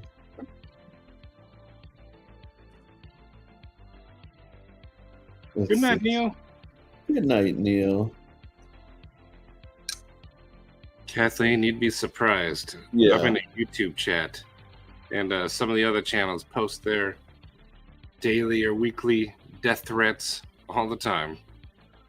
Yeah. You know who gets them the most? KC, Knives Fast. For some reason, he gets them the most. Really? Yeah, he gets the most trolls. He does get a lot of trolls, but I didn't know it was going up to that level. Casey's such a nice guy. I know. I don't get it. I don't get it. Yeah. You rock, Ryan. Thank you, dude. Thank you. Yeah, man. He is so nice, Like it's a Lunchables face. Lunchable face. Yeah. Your face looks like a Lunchable. What does that mean? Picturing it now. Yeah, exactly. Eyes, little ham circle cheeks. What is a Lunchable face? Yeah, exactly. He's a big doof, man. Like, how could it ever rise to the level of hate? Like, Russo was saying. I think we found the troll. Yeah, I think we found the source right here. How is a very Lunchable face? Ground fog. Yeah, dude. Especially behind the scenes, like Casey is a very kind, supportive dude. He really is. Like, he's one of the sweethearts in the community for sure. Which Lunchables is Casey? I assumed it was the ham circles. Maybe he is the cold pizza or that ridiculous nacho one. Yay, Cue Ball is back from this game. What were you playing, Cue Ball? He was playing My Mouth Tastes Like Farts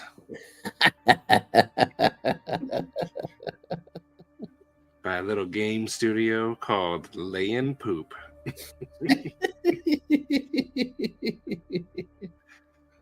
Oh, where's Patina?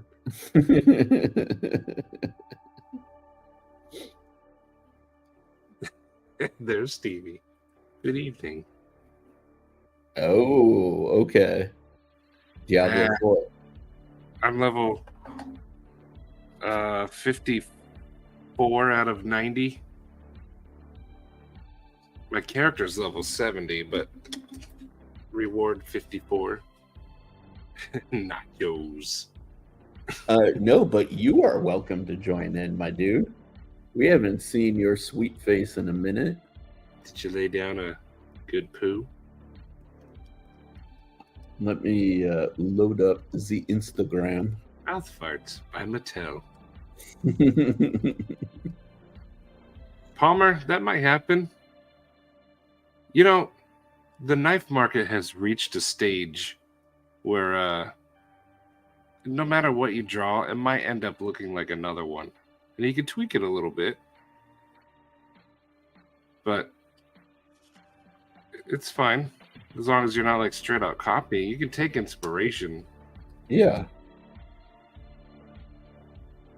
Dude, I'll tell you a perfect example, Palmer. I was drawing a knife earlier, and it looked almost like a hybrid of like a Strider and a Devo Knives Growler, you know? And I was like, oh, okay, I may need to tweak some stuff about this, you know, and, you know, change some of the proportions so it doesn't seem like a direct copy of those, you know? And so it's just, you know, you tweak a few things, make some adjustments there, you know, here and there, and you get to a place where you're happy with it, you know? Yeah, dude, just keep at it, you know? What is it? What is this a combo of? Yeah, Kyle, you pissed me off for tons of other reasons. The reasons are limitless. Hello, Brent. And are you talking about KC? Or who? People have been doing that a lot lately. Yo, Brant, what's up, man?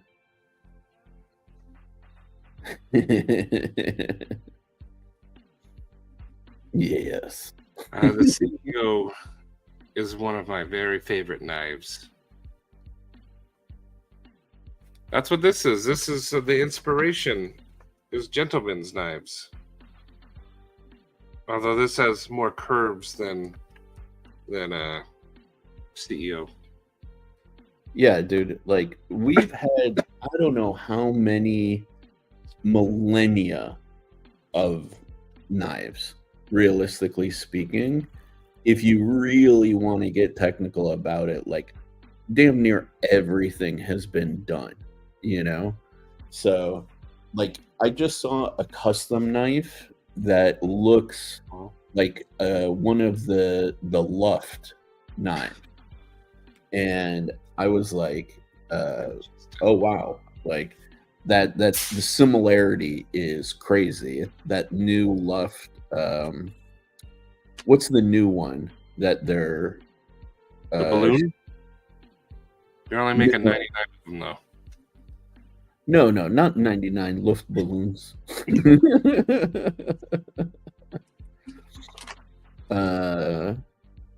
Dang it. What's the new one? I'm actually kind of like interested. I may pick one up. RWB? Yeah, the RWB.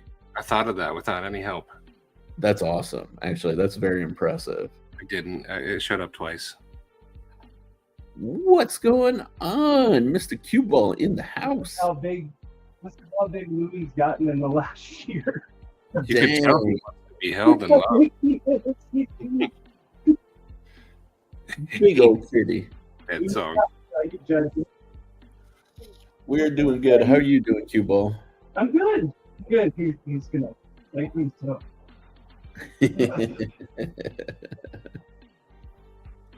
Hi, Cue Ball. You're a little faint, but Is that a little bit better? a little bit. Little bit, but it almost sounds like your mic. Do you have another mic? Because I have the mic up. Yeah. Well, it sounds like you're trying to talk into like that microphone, but a different one. Yeah. Is that a little bit better? Hello? Yeah. There it is. Yeah. Steve, exactly. Yeah, that should work now. So There you go. it was on my laptop mic. It wasn't on my regular mic. So That's what I was wondering. Yeah, it sounded like that. I wasn't wondering. That's what I knew.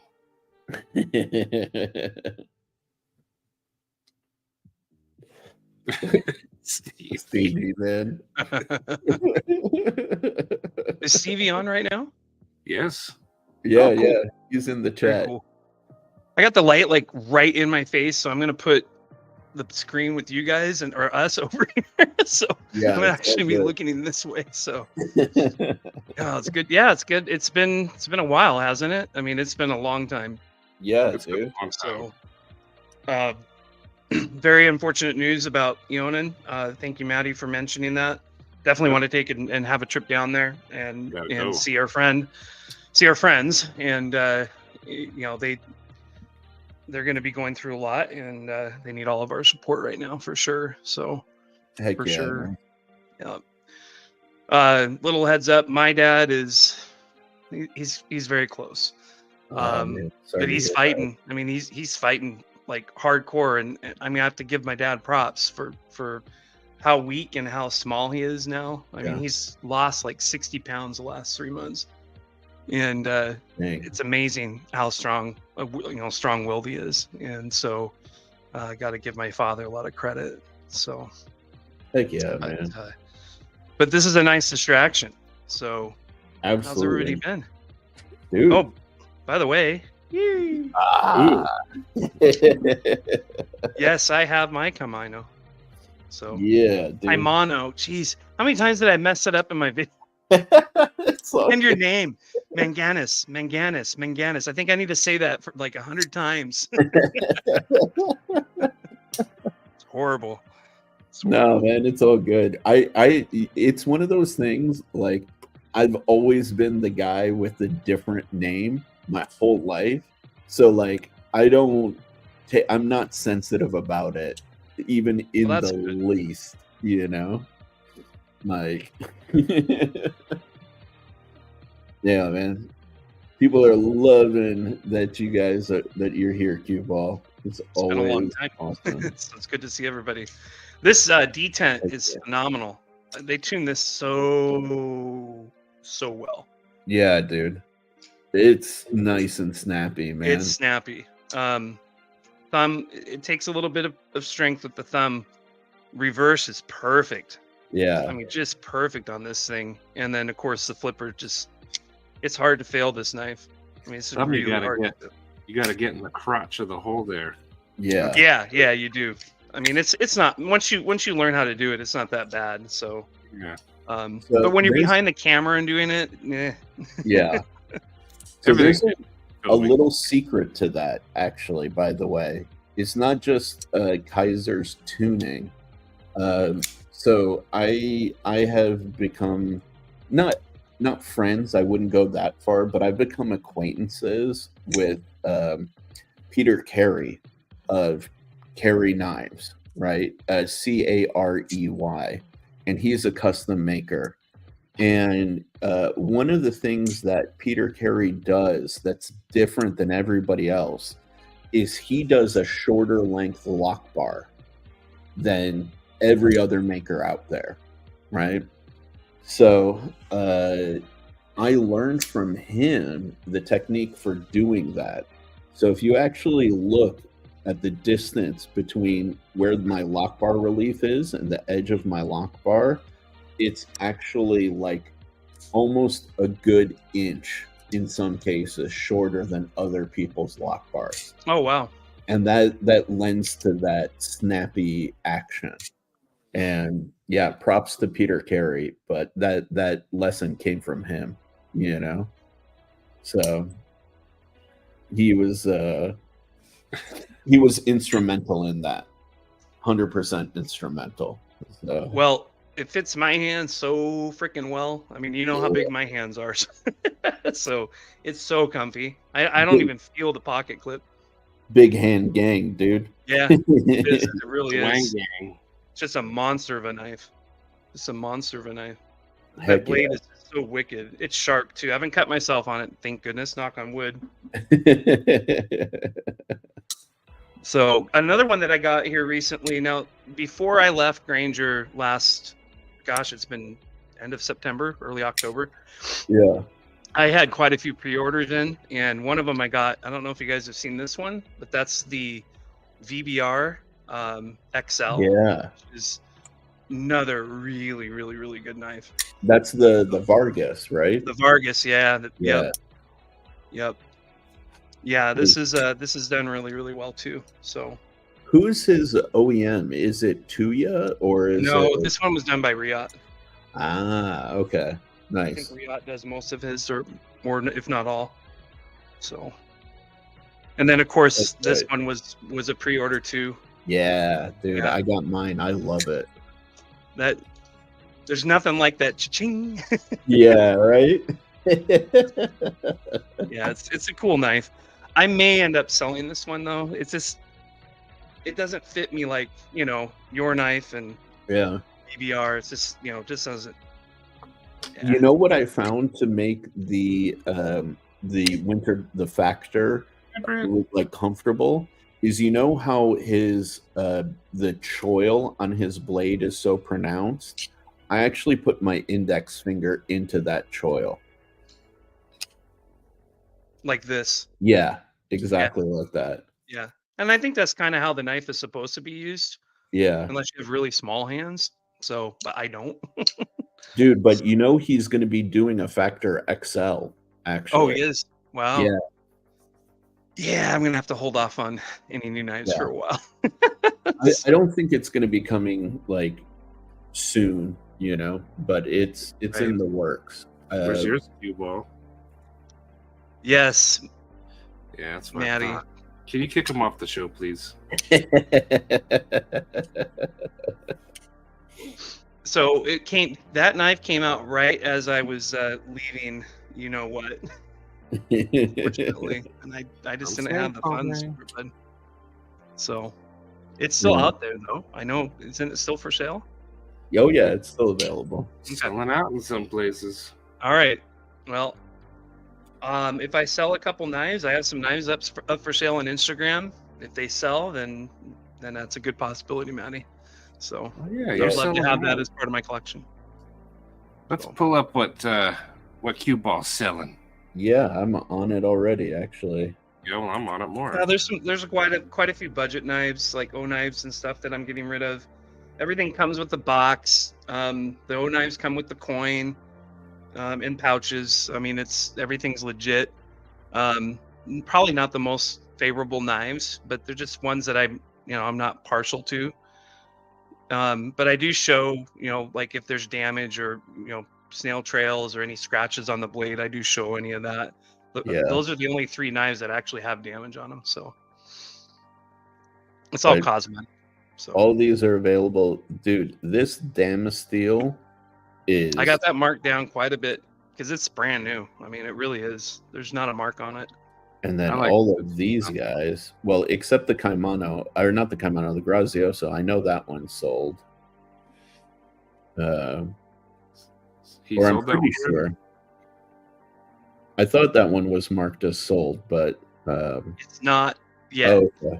So, and the only reason why I'm selling that is not because it's I want to get the premium one eventually. Dude, actually, those are also selling out. If you want to get one, I'll tell you what I'll do with you, Cue Ball. I have a few extra that I picked up. So if you want to pick one up at a later point in time, I'll have. Let me know. I mean, if you can't hold on to them, don't wait for me, obviously. But no. Yeah. Like, don't even stress about it, because well, long story short, like, I picked one up for Kay as like a gift, but she has informed me it's like almost impossible to ship a knife from the US to China, and it may get taken by customs and all of that stuff. So like, it may not be worth it for her to really trouble. Yeah. So like, I have like 2 or 3 sitting in my closet right now. So, dude, you're welcome to it. Well, I appreciate that. Thanks, Sherif. Yeah, 100%. Dude. That was Stevie. Shane. What's going on? Hey, Shane. And Chef Rocky is here. Shane, I swear, every time that I'm in a chat, like in a live stream chat, I say hi, and you never say hi, but you see my face, and you always say hi. So Shane doesn't read the chat. I'm gonna miss seeing you this Blade Show, man. It's gonna suck not being there this year. Are you not coming this year? No, I sorry can't. to hear that. No. I'm not going either. Finances are really thin right now, so we'll have our own Blade Show. Cue Ball. Yeah, maybe Blade Show West later this year. I don't know. I'm going to Blade Show West. Yeah. Maybe if you grew a mullet. Next year for sure, because next year is my 50th birthday. So Wow. Heck yeah, dude. We got to celebrate. yeah, I want to celebrate like it's no tomorrow. So that's gonna be a fun. It's Cue gonna be a ball, fun. do you drink? I don't drink often anymore, like Okay. rarely. However, that's probably a trip that I will partake in a few times. I was gonna say, I don't know if I'd want to go drink for drink with you, man. I think you'd demolish me, Oh, bro. I'm a lightweight now. I mean, my tolerance has gone way down. It used to be really high, so not anymore. So Okay, good. I'm safe. All I know, You're there's safe. two things you're I safe. know. One, I wouldn't want to go drink for drink with you. Two, I don't want to arm wrestle you. No. Well, you remember this is the arm that I had surgery on. See the scars? Even still, I snapped my bicep, so I'm Cue-ball. not as strong anymore. So Q-Ball's I got think that Maddie'd have no problem taking me out. Oh no. You put the beer in us that day at that restaurant. I thought Yeah, Stevie it was- was gonna have a better chance, but nope. That was back when I snapped before I snapped my bicep. So dude. No, I think even you on your weakest day would still demolish me. I remember, dude, at Blade Show, you like patted me on the shoulder, and I was like, "Oh!" And you saw me. I'm not a small dude, man, like by any means. But I was none like, of us are small dudes. I was like, "Holy crap, dude! Cue balls beast mode, bro." Now, I need to trim some of the beast. So if I'm gonna live Oh, a long life, it's Heck yeah, working man. on it. Walking's critical, man. Just Right? getting out and moving the legs. Yeah. Yeah. And Well, especially Cue-ball- if you plan on being back at Blade Show, you walk so much there. It's You do. crazy. Miles Yeah. and miles and miles. Yeah, you're so tired, when you go back at the end of the day. Yeah. I mean, it's like when they have the, after hours, it's cool, but I usually just sit. I'm not trying to walk around too much there. So find a Dude. group and just sit. Last year, like I would get back to the hotel room. I had like a little like comfy chair in my hotel room and a desk. I'd pull the chair from the desk and just rest my feet on it and stretch it out just to take the weight off of my feet for like a few hours after Blade Show. Well, Maddie and Stevie can tell you that first year that we went, because of the road trip and all the driving and sitting. I mean, my ankles were just like, I mean, it just right. I had cankles. It sucked. It caused us to have a late start on some of those mornings. Yeah. It did. Yeah. Dude, I don't think I got to Blade Show before like 10 or 11 a.m. like every day on that trip, honestly. No, I think Maddie, I missed that whole Saturday. Remember, I dropped you guys off at the show, and I came back to the house because I was hurting so much. So Yeah, dude. Palmer says that you should get a mullet, Sherif. Yeah, I saw that. I am Late start. good with the shaved head. Me too. Yeah. Me with a mullet, especially as I'm getting older, would look horrible because all the party in front would start to look wispy and thin, and nobody wants to see that. Kind of do now. Yeah, that's right. It was in Tupelo, Mississippi, Stevie. Oh yeah. That was the first time I tried grits, and then we thought we could challenge you to arm wrestling, and it would be no big deal. And then we learned That was an amazing breakfast place too. it was. It really was. She was really nice, the owner. And then the motel that we stayed at there, that was quite interesting when we first got there. Yep. The kicking out those two people and the banter between the front counter and or the front desk. It was hilarious. Oh, very sketchy, but it turned out to be all right. It was awesome. It was a fun trip. So Kathleen, I've only attended Blade Show once, but now that Mangana Steel is up and running, I'm going to try and hit all of the knife shows that I can. So at the very least, the 3 Blade shows and then CCKS. out here in California, if possible. Finances, of course, are always a factor, but so far only one. We need to start an Arizona blade show. Yeah, dude. We have a lot of knife makers here in Phoenix. Right?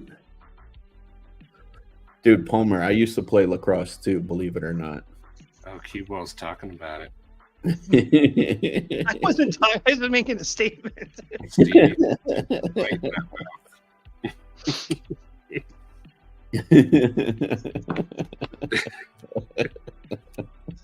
Freaking.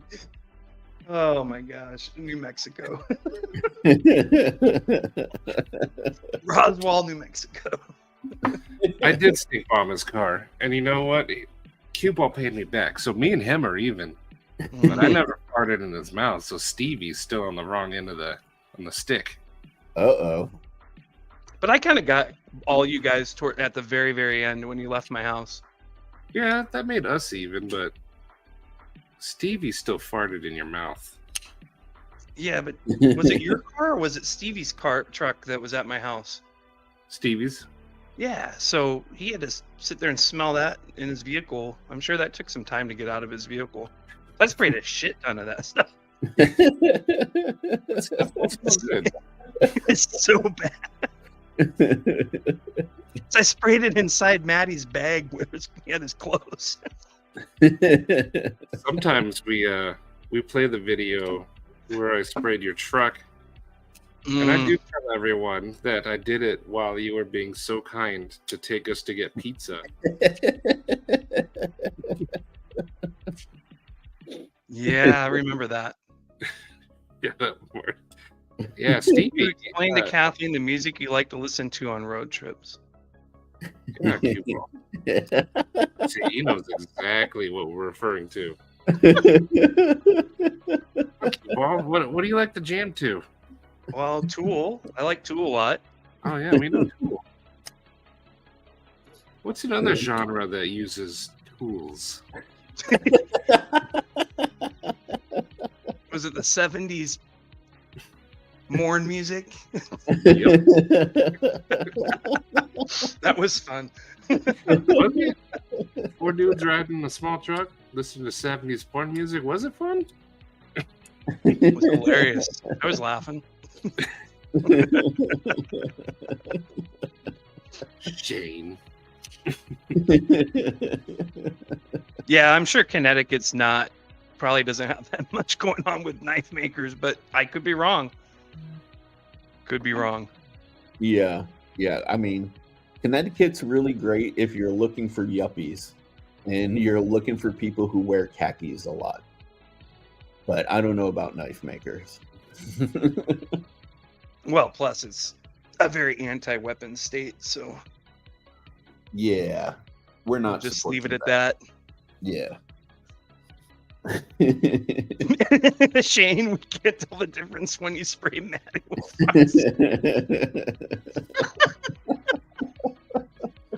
I think he's trying to say I smell like poop. Don't worry, Palmer. I wear khakis too, dude. I wear khakis too, Palmer. I went to a private school. You could do things like fart in another man's mouth and spray them with poop spray, but don't say anything bad about khakis. You get the Palmer, you better own a pair of what are they called? Sperry topsider boat shoes. The my feet are too wide for Sperry's, but got you, Brian. Can you feel the intensity of this comment though? Like, I'll drop it for you, B. I can sit and talk about thumb discs all day, and Palmer will joke about it. The second I talked about khakis, and he got heated. Yeah.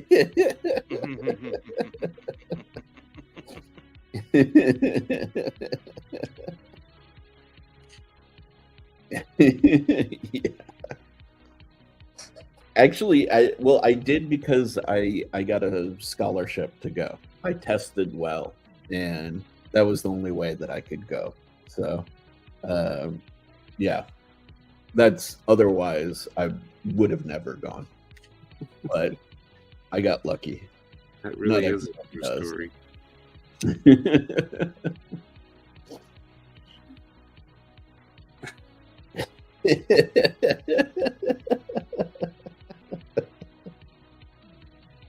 Heck yeah, man. We never did make it to that badass barbed wire museum, though. Maybe next time. There's a museum for barbed wire. Oh man, we wanted to go, but Cue Ball was like, nah. But we were all about it. They had books on barbed wire, the history. That's Hey, the Sherif, am I weirdest. not able to post links up? Oh, if you're not, let me change that real quick. I put your If you don't Instagram. mind. I put your Somebody was Instagram asking already. for Instagram. Yeah. Oh, did you Okay. put it up, Matt? Yeah. Gotcha. Sorry about that. Here we go. No, don't. Boom. No, Maddie already posted it, so we're good. But you can do it again. You were working Yeah, so that hard. barbed wire museum. We should have stopped at that. Yeah. That was in Texas, wasn't it? I don't know. I think it was Stevie said Texas Arkansas. Panhandle.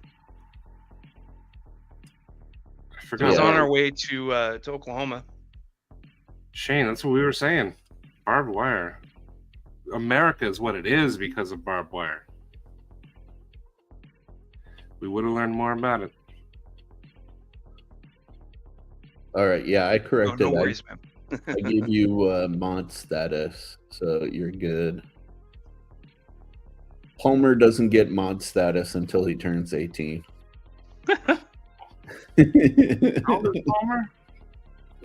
He was born in 2006, so he's I don't want to do math. Just give me a number. 17 this year. He still has like one more year to go. We'll have a birthday party. Yeah, man. I've been saying, man, we need to have a Palmer like birthday party for sure. I don't Sherif, when are drink you gonna make it alcohol. over here to Phoenix? Dude, as soon as I can tolerate driving for long periods again, man. Like, got to get that knee strength back up, you know? And Right. it's not so much the knees, it's the tendons, but I'm working on that every week. So hopefully soon, dude, because if I'm not going to see Maddie in Atlanta and you're not going to be there, I want to get my ass over to Arizona, dude. And then, Well, I have an extra room, so you're always welcome. oh, thank you, bro. I appreciate that, Yep. man. Cue Ball And has then- a pool room and a pool. Dude. And And to if you like come over when it's warm out, you can use the pool. So freaking hang out with you guys. We can go and harass Cole, which would be incredible, you know? Like, I'm down. I am definitely down. Mr. Josh Branson, what's going on, dude? hey, Josh, what's going on, buddy? How long would it, Mr. Branson? How long would it take Sherif to drive here? So It's about what, 8 hours? 7-8 hour drive? That's not bad. That's not bad at all. The gray one, I wouldn't want. I've done 6 hour plus drives in the gray one, but the blue one would be the one that I use for long distance because it has cruise control. Oh yeah. Absolutely. The gray one does not have cruise control. This is saying Candy like dish filled with butterscotch. 11 hours. 11. Where That's a long are drive. you north of LA? No, I'm in north central California now. Oh, you are. Yeah. Oh, Yeah, Okay. I'm not in LA anymore. You know. okay. I Yeah. thought you were still in LA, so sorry about that. No, I had to get out of there. Just ugh. Not worth living in LA by any means, dude. Oh no, I was there not too long ago. It was horrible. Right. Just busy my friend. I was like, oh my gosh, I couldn't wait to get back to reality. Yeah, exactly.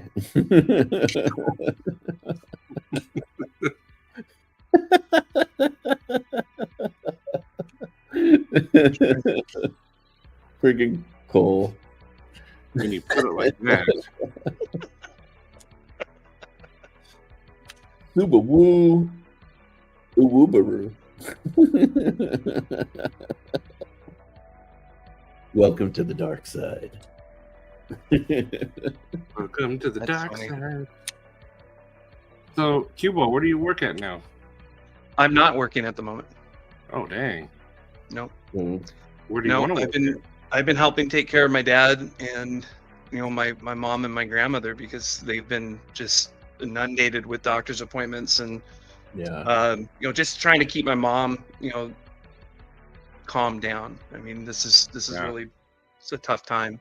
Yeah. So it's probably a good thing that I didn't get a job right away. I did take some of my funds when I transferred over my profit sharing account, and so I've been okay. I mean, I've been making my payments and whatnot, but it's time. I got to get a job soon. So even if it's just something temporary, until I can find something more permanent. Well, Cubo, I think there's programs here in Phoenix where you could get a job being your dad's caretaker and your mom's caretaker while they go through this. You should look into it.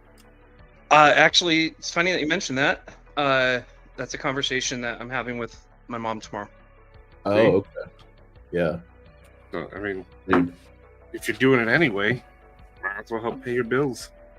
Yeah, that's good on you, man. Because like I know kind of like what you're going through. I went through that when my mom got sick, and like I had to quit my job. I stopped going to school during that time because I was doing both, and like sometimes you just got to put family first for a little while, even if it hurts you a little bit. It's better to be there through those kind of times, So Winchester here too. Yeah, man. But hopefully it works out for you. You got support in all of us if you need anything, man. So that's moral support and prayers are what I need right now.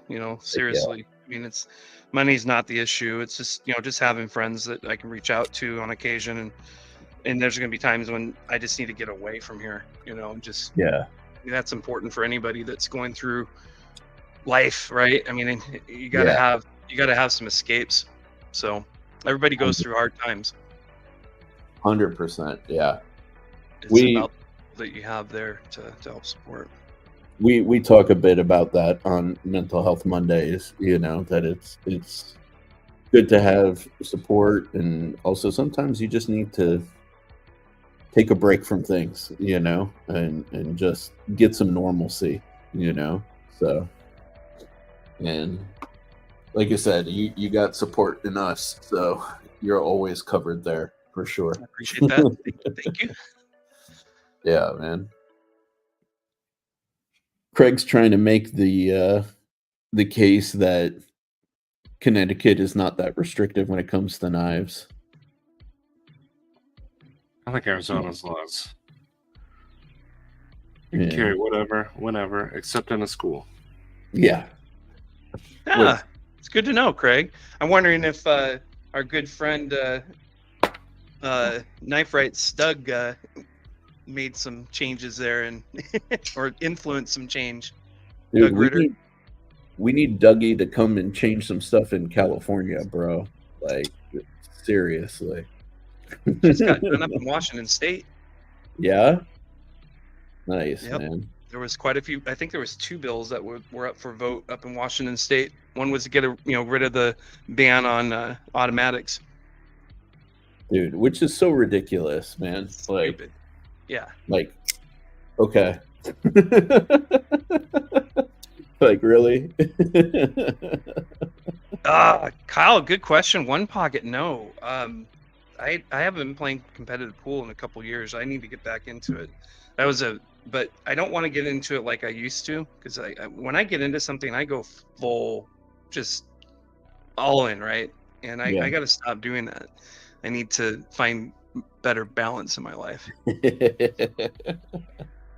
Dude, I watch some of those like competitive pool videos of like the trick shots and all of that stuff, and like, holy crap, bro. Like, that's just mind bending, like, yeah, some of those guys are just incredible. And some of the women too. I mean, oh yeah. I've played a few pro women who are not too, not half bad.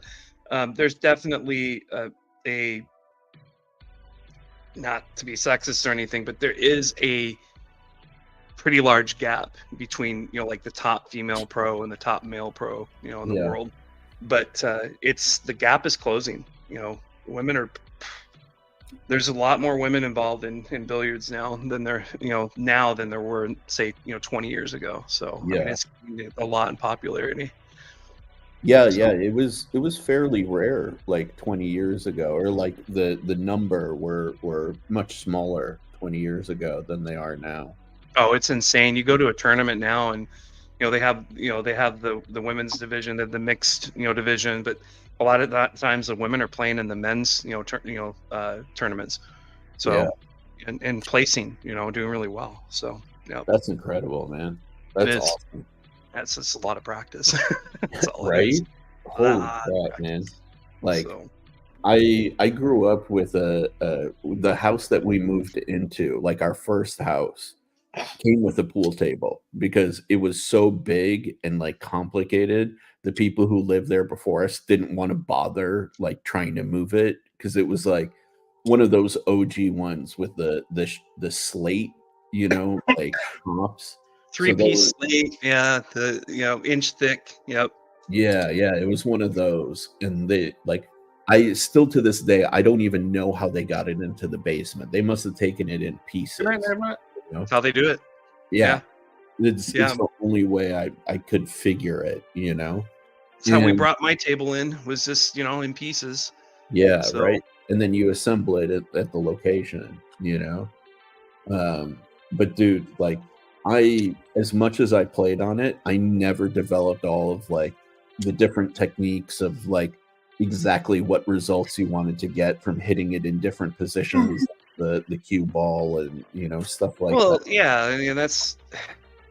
I mean, I didn't get to that point until after I turned 18 that I really started to put serious time and and energy into learning, and practicing and doing drills and that kind of stuff. So it takes time, and I'm not even that good. I mean, there's people here in the valley, Scott Frost, he's a one pocket extraordinaire. That guy's going to be a one pocket Hall of Fame if he hasn't made it already.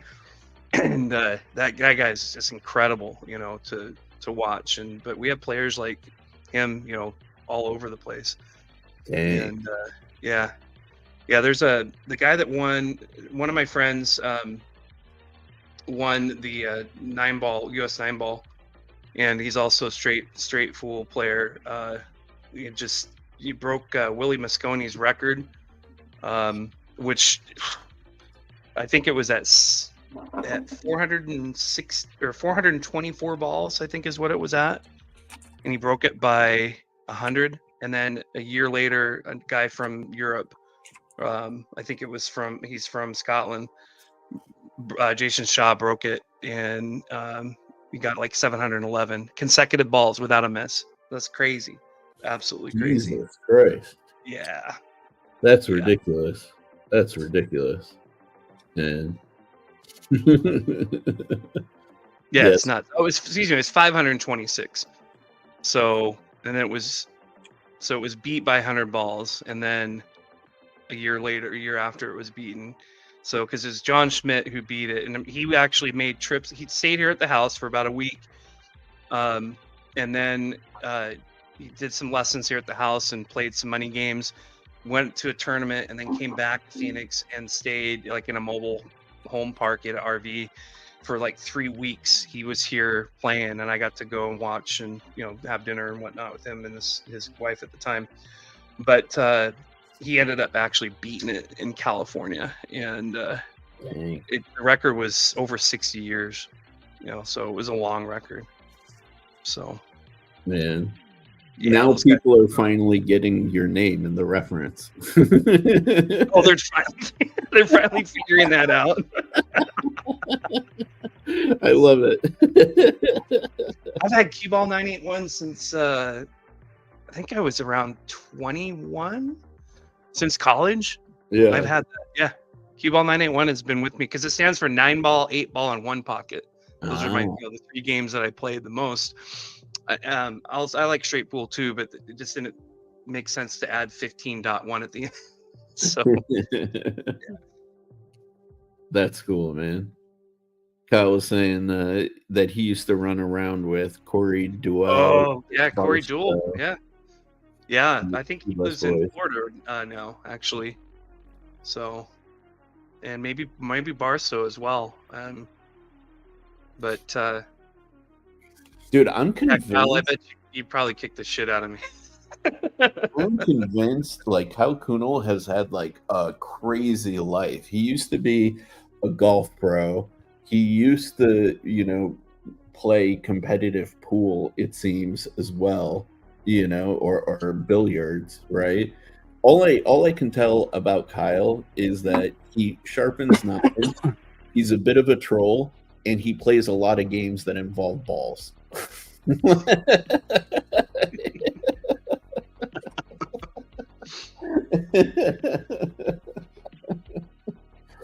And I've pretty much done all things you can gamble on. Darts, you do darts, bowling. People bowl, they gamble in bowling. I know that. Oh God, I would lose the house. Golf, obviously, you gamble in golf.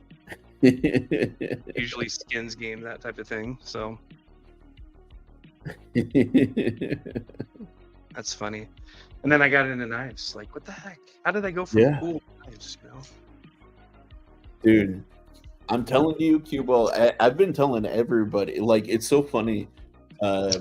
People were talking about the mini Tempest, the Sharp by Design, and I was telling them about yours, your all black one with the carbon, and they were like, "Oh, Sherif, there's this one, there's that one." I'm like, "No, you guys don't understand. I want Q-Ball's one specifically." It's got a Jared edge on it now. So. Oh dang! Nice. Well, I dropped it. Did I tell you I dropped it? No. Yeah, I dropped it in it nicked the blade, and so I took it with me last year to Blade Show and gave it to Jared, and I said, "I need you to sharpen this for me." Dude, he must have sharpened it at the show, right? What's that? Did he must have sharpened it at the show. No, he took it with him from the show. I didn't notice the nick on the blade like at all. Oh yeah, there was a nice little nick on it. Yeah. Dude. Well, I picked one up, right? I picked one of the ones that they did the Caviso drop. Oh, cool. Yeah, because I was just like, I got one of the front flipper clip point ones, with the standard carbon. It's not all black, but I was like, what? I know Q-Ball's never going to sell his to me. That's like a lifetime keeper for him. So I was like, I just got to pull the trigger on it, I will sell the Damasteel one before I sell that one. And yeah. It's because I got the buoy blade, and the buoy blade is just so unique. That's why I like it. And especially when you have like bigger hands, that like curve in the blade is like perfect. For your thumb. It's perfect. Dude, I did a video on it, and it was one of the first knives that I actually said, like, this knife is damn near the closest to perfect of any knife I've ever handled. It's a pretty amazing knife. Yeah. So, yeah. Amazing. And what my favorite knife company is, right? Huh. Yeah, TRM. Yeah. I have not pulled the trigger on one yet. I've thought about it, and I'm like, that's the spec I would want. Is one of the Neutron. The Neutron. No, the Neutron and the Shadow are my two favorite models from them. And the titanium scales and stuff. There's somebody who's selling one right now on Blade Binge for like $900. What? Yeah, let me show you. Let me pull it up. That's ridiculous. Is that the titanium Shadow? Because I've been offered a couple hundred more for mine than what I paid. But now, the one that I have, they're never going to do that design again in the milling. So, because every year they come out with a new milling design for the titanium shadows. Oh, really? Mm-hmm. Craig, the atom is perfection. The atom? Hold Yeah. on. Just a second. I don't know where mine is. Otherwise, I'd show you, but it's perfection. Where is mine? There we go.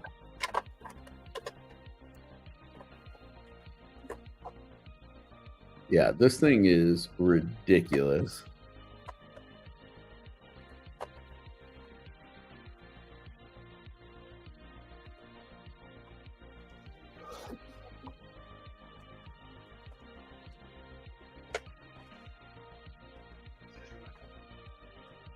Yeah, I really like the Atom. I mean, the Atom is definitely my style of knife.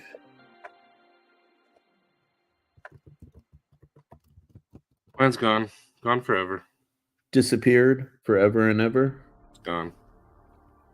Oh, that's too bad. I guess it made like an atom and split. Oh, that's a brutal Winchester. The atom? It's a smaller version, basically. You know, this came out, I think, before the Neutron, and then they came out with the Neutron. Oh, So- the Neutron's bigger than the Atom? Yes. So quite a bit, actually. Oh, dang. Okay. Yeah, I think I want the Neutron then. Yeah, yeah. I Neutron's a, definitely- they yeah. both Sherif, vary Oh, well. with your hands, you want the atom. Really? Neutron's tiny. Is it the atom that's bigger? Atom's bigger, yeah. Neutron's The tiny. atom's bigger. I got Okay. it mixed up. I'm sorry. But do you see this? TRM Shadow, full titanium, 20 CV, brand new, $8.99. $8.99. Absolutely crazy. You know, people will pay it though because they only make so many of them a year. You know. Yeah. So. And I mean, it's a nice knife. I like the style. I like the ergos, you know, all of that stuff. But dude, $900 for TRM is crazy. I call this the mini shadow, the nerd. Oh yeah, yeah. It's a cool little one. This is the one that they haven't really come out with yet, but I was able to pick one up last year at Blade Show. This is the Comet. Yeah. Oh, I nice. like that one. It's a tiny. It's not a big knife. I mean, it's a gent knife. So Yeah. and it's a flipper. This is their first flipper knife. So 7 nice cold little knife. kills, a Phoenix, and a Grazioso for an atom. Sold. Yeah. Turncoat. I'm taking that. and then did anybody pick this guy up? Yeah. No. For whatever reason, the style of EMP doesn't jive with me. I think they're great. Honestly, ergos are great, you know.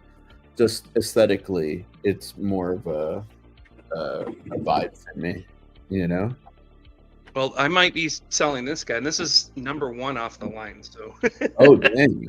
Nice. yeah, John was very nice to me when he sent that to me. So I might be They're selling great people over there, aren't they? it. Oh, John and Jamie are fantastic. Yeah. I got nothing but good things to say about them. Yeah, Really. they're really nice. Yeah. They were so kind to me. I introduced myself and talked with them at Blade Show last year, and they were so cool, man. They were really like, I was like couple goals even, man. Like they were so like such a cute little couple too, you know. I was just like, bro, like you guys are doing it right. They're doing Yeah, it. and he didn't have any idea it was going to get to this, this big, but they were both able to quit their jobs, and do this for a living. Pretty cool. That's the goal, man. That's the goal, the right? goal. Yeah, dude. Here's my atom. Finally found it. Woohoo! Wait, is that the 3-inch? So that's the smaller one, right? No, No, that this looks is a like a bigger one. 3.5. This is a bigger one, my friend. Do you have an atom? Yeah, he was holding it up earlier. Yeah. I got the neutron and the atom. Yeah. Unless he's Man. holding up the Nerd and the Neutron. The Nerd is pretty cool, but I mean, they're too expensive to be quite honest. So, and they're just little tiny guys. But you can still get. I mean, I can still get 2 fingers, almost 3 fingers on it. Dang. If I choke up, I can get 3 fingers. Confidently. The Atom is perfect, though. Yeah, it is. It carries great. The pocket clip works well. It's sharp. It's thin blade stock. So it's definitely a great carry knife. But I carry this one the most. The G10 Shadow. This is the one that I carry a lot. So.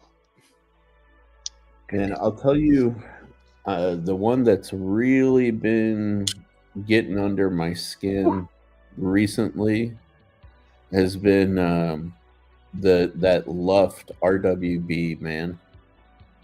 Luft RWB. Yeah. What's Luft knives? I'll pull it up real quick. You don't need to. That's cool. Which one is that? I don't know the number. Let's see. Is that a Tucson? This is number M390.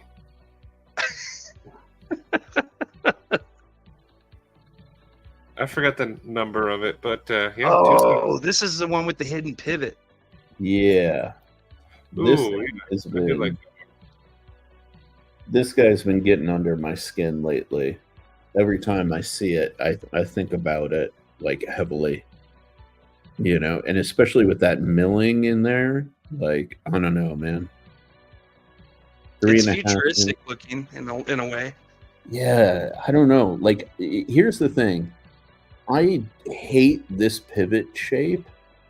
I really do. It's the one thing that really bothers me on the knife. But in this version, it's hidden. It kind of like blends, And I don't know, man. And the other thing I don't care for is the pocket clip shape. I think it's not nice, But do you think he did that so it doesn't touch the lock bar? Maybe, and I'm sure there's a good reason. Like, I'm sure it's super comfortable in the position it's in, But it's just one of those things that, like, you have these beautiful lines and all of this stuff, and for this thing to have the kink in it just kind of ruins it for me. But that's just because, like, I'm a designer and I'm really sensitive to that stuff. Like, why wasn't this a curve? It would have fit the rest of the curves and the lines of the knife. Like, that to be a sudden shape transition seems off-putting, who could probably make you a new clip would be Satu Dave. Oh, yeah. Because he's done clips for other people. I know that. Yeah, so yeah. Reach out to Satu if you end up getting that knife and wanting a new clip done. He's really good with CNC work. Oh, okay. Yeah, see? Yeah, that I figured it was awesome, honestly. It looks great,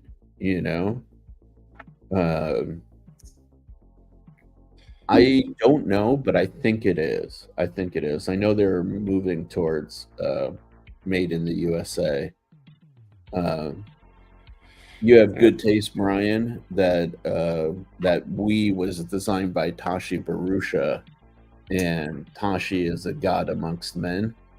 And that one, so the OAO stands for one and done, and the way they did the construction on that is pretty spectacular. We's come out with some really cool, not only designs in the last year and a half, but the way that they're built. Like, this is I can't remember the name of it now. Oh, that's called the Fjord. No, the Zephyrus is the that's other called one. The Tempest. The Tempest? Oh, sorry. The way they did the backspacer, which is an integral back, and the way that this is held together, actually, the pieces of titanium screw out into the carbon fiber. Does that make sense? So when you take this off, the knife collapses. So as soon as you take this back piece off, the knife collapses. Dang. So it's a really interesting design. Like a dying star. Dude. Yeah, we is definitely pushing some of the construction approaches. I don't know, man. There's something about the finishes on Wii's that are kind of, I don't know, it just doesn't jive with me, you know?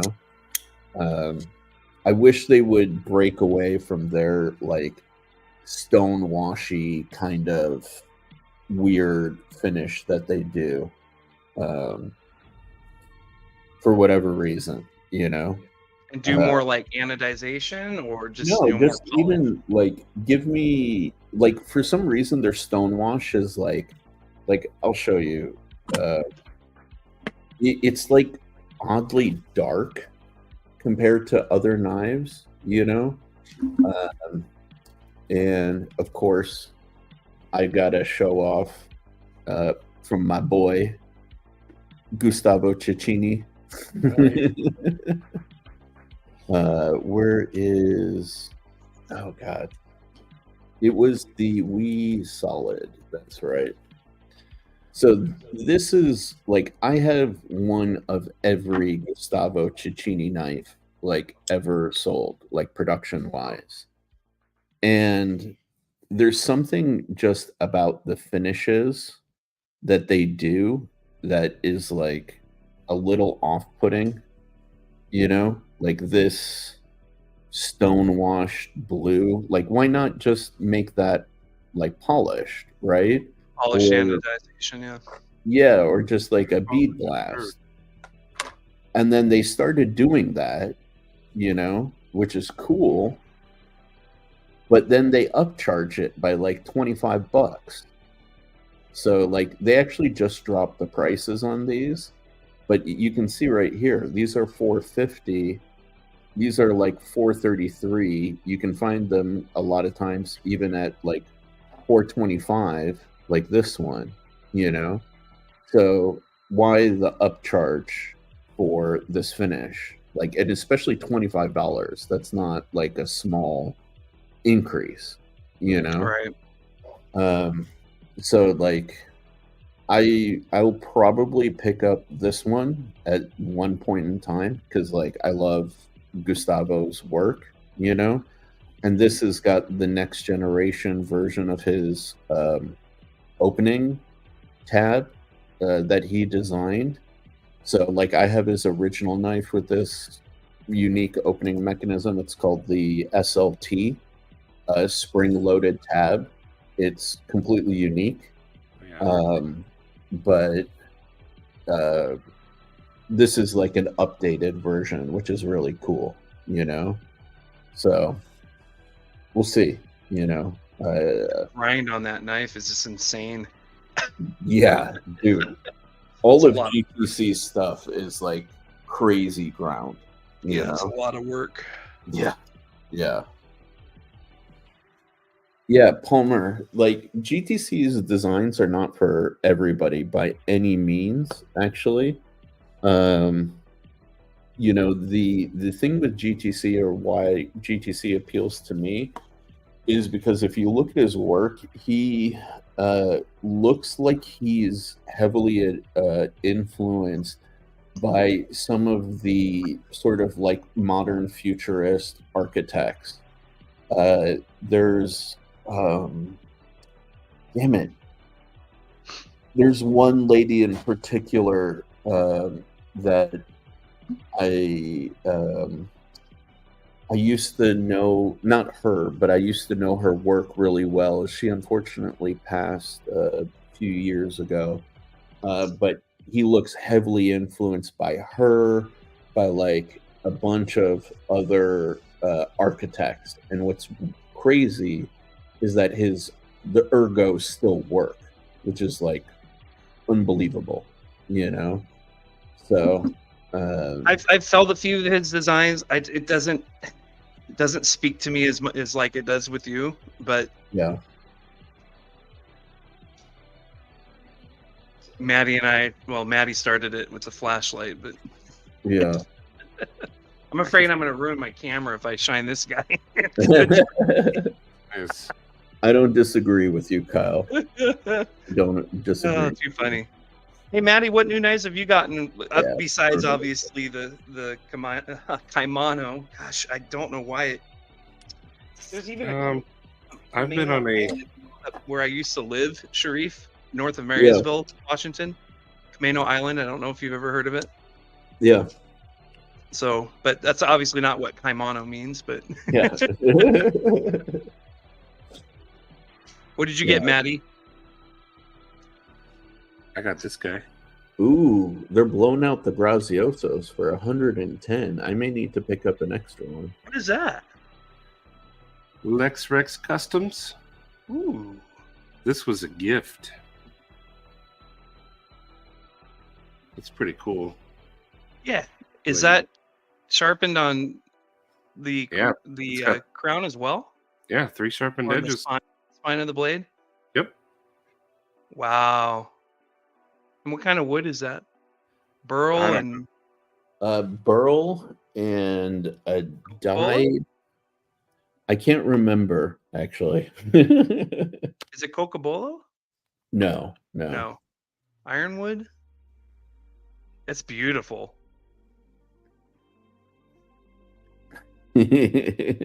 Oh, you got one too. That guy's the one that got it for me. So I got that. That's cool. It was a gift. I received this in the mail. I'm blurry, but at least you guys see this up close. I don't know where this came from. That's cool. I've never had a Mannix. The Mannix 2? Yeah. Lightweight, yep. I like it a lot. Same color as, or close to the same color as my Deca. Yeah. Nice. Yeah, that's pretty. So I got that. The only thing I did buy this year was this Ulu. Oh, okay. Keith the Knife Freak. He makes them. And I already put it through some pizza. Yeah, that will rock right through pizza. I mean, that'd probably be a good boning knife too. You know, on like ribs. Go through some ribs. I was gonna use it on my roast today, but it fell apart just from the fork. Brian, which one? The fixed blade or the Mannix? Shane, yeah. You know, I said Spyderco was boring that one day in your life, but I really dig this one. I like the way this feels, and then you just did the scales on yours. I don't know. I really like the paramilitary too. You know, I do too, but I like this one better. This one's got a bunch of gunk on it. Just to show you some wild grinds, by the way, cue ball. Holy crap! The Mannix. Yeah. Dang. Yeah, that is definitely a little out there. And then this is that spring-loaded tab I was talking about. Oh, okay. Yeah. This Winchester. is the predecessor to the Wii Solid. I have a Kaiser affiliate link, but it's not a discount. Put it up. Put it in the chat, Maddie. No, if you're looking for discounts, wait for White Mountain Knives. You know what, Shane? I like the Mannix, but I don't like the Mannix XL. It has a different shaped handle. The Mannix, just a standard Mannix. Once I got that in hand, then I was sold. I did a video on that. Actually, that video went viral for me. I was crazy. It was crazy because I think, who was it? It was Blades and EDC that sent that to me to check out. He had done some modifications to his. And that was a killer knife. It is downright a killer knife, no doubt. Let's see, who was asking for it? I thought it was Winchester. Yes, it was. There you go, Winchester. Mhm. I will do that for you. No. What a Close, shame, man. That guy's not around anymore. Yeah, man. close it, Sherif. All sexy. Let's see if this mic will pick it up. Oh, I don't hear the ting. Ah, dang.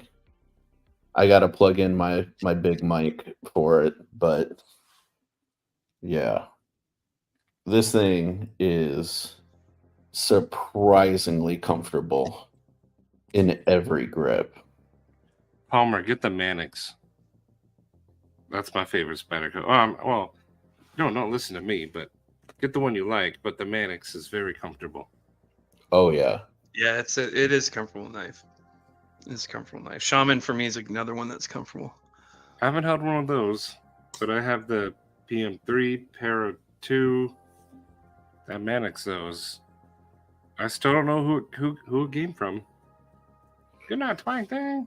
Night twin thing. But other than those, I got this to check Good night, out. twang. Aries EDC Bloom. Yes. Checking that out, and then this guy, but unfortunately it got lost in the mail, so no one ever saw it again. Bastard. Oh no. Yeah, Matt it's is gone a forever, bastard. so we'll never see it again. There you go. By the way. Nice. So okay. Yeah, you got the buoy as well. Yeah. Oh yeah. Oh, it had to be the buoy, man. Just that little spot for your thumb to rest is perfect. Love it. Silver Eye. I'm actually not a fan No, of I'm the gonna Chris do- Craig. I'm gonna try to get it done within the next couple days. I'm gonna do a revisit on the stout, Mm, the version 2. Did anybody pick up the version 2? Nope. no. Maybe people in the chat did. If you I love the original. I still think it's Devo's best design in terms of just ergos. I Mm, mean, just for my hand at least, I love this knife. They took everything that I didn't like about it and fixed it on the version 2. nice. Yeah, it's not quite as chunky. It's a little bit taller this way, and then it's again it's thinner, a deeper hollow grind, and yeah, this knife it's a lot. It's like an ounce lighter than the original because they Dang. did some weight relief and they went through I think Best Tech on this one instead of who was the OEM on the original? Kubi? No, Then I don't know. it wasn't Kubi. Gosh, I should know this. Real quick, got to give a shout out to Carco. Yep. You are the ones who are the ball lickers. Yeah. Carco. Hey, I Yeah, have I agree with you, one. Carco. It's the V2. This V2 is a freaking amazing knife. It makes, gosh, I don't want to get rid of any of them, but I think I'm going to sell one of the version 1s just because this version 2 is just so good. Dude, I just left it in the other room, but I picked up a growler and I've been wanting to get one of them since Blade Show last year. And I missed the drop. I didn't buy one at Blade Show because I'm an idiot. Well, no, I didn't buy one at Blade Show because they said that they were going to do the American version. And then that fell apart. So I picked one up and I love the growler. You're not doing the American one? Whoever was going to be their OEM partner, something fell apart in that deal. That's all I know. I don't know the details. So they may be doing an American made one in the future, but not with. Didn't they just came out with a version 2 of that though, didn't they? The growler Yeah, that's version the 2? one that I picked up, and it's awesome. The carbon fiber one? Yeah. Yeah, so yeah, that is a really good design too. Mhm. Yeah. I have the one that they gosh, I can't remember the company that did the original, but wasn't F and Grow. Do it, Greg. but it wasn't done too well. Yeah. So It was shielded. mine turned out okay, but there was a lot of people out there that had problems with lock stick and It was shielded. Yeah, the new one is perfect, dude. Yeah. My actual only complaint with shielding. Thank you, Kyle. Yeah, my only complaint with the growler is I got the spare parts kit in silver, so I could change the hardware, so I could have the black and silver kind of like combo, and the pivot barrel wasn't sized correct, so I couldn't change out the pivot. But aside from that, everything was perfect. You know. Do it, Craig. Do it. Mine's the golden eye, but it's basically the same thing. Yeah, man. A lot of people aren't liking the shieldings, though. Well, not a lot of people. Kyle and Palmer. That doesn't really equate to a lot of people. Yeah, the quality wasn't there for the price. I mean, it wasn't. It just wasn't there. QSP was the one that did the version 1 of the stout. So QSP did, and they also did the pony stouts too. Who's doing their version 2 stuff now? That's Tech. That makes a lot of sense. I was gonna say because they feel different. Oh yeah. Yeah. It feels better. I mean, just it's lighter. It's more balanced. It's not quite as how do you describe it? You know, sometimes with the deployment hole, it gets too polished, too rounded, and it's hard to. This one's perfect. I mean, just grabs your finger, and you're not letting go of that of this one. The action on this one's not quite as drop shut as what the QSPs are, but I think after some time it's going to break in really, really well. But yeah, I'm gonna do a video that shows the differences between the version 1 and version 2, because I think a lot of people didn't go for the version 2 because obviously they already have the version 1, but there's so much different about this knife than what the original one is. I think it warrants a look at it. So yeah, like whatchamacallit, Best Tech is their OEM has gotten really good. Really good. Yeah. Really good. Yeah. You guys remember this one? No. Never seen this? It's a Tucson, I can see. But it is. It's an integral Tucson. Oh wow. This is the TS 666, and this is one of my favorite Tucsons. Dang. Awesome. The sound of it, the shape of the blade, the way that it feels in hand. I'll have to send it if you want to check this one out. I'll send it to you, Sherif. It's awesome. Dude, I only own one Tucson, actually. What's that, Maddie? The Immortal. The Cold Steel. Cold Steel makes it. I only have one Tucson, and it's the TS 380 designed by my friend Roman. Yeah, I had that knife. Yeah. Yep. They actually just started doing a new version of it in M390. The OGs were in 14C. Yep. Yeah, but you know what?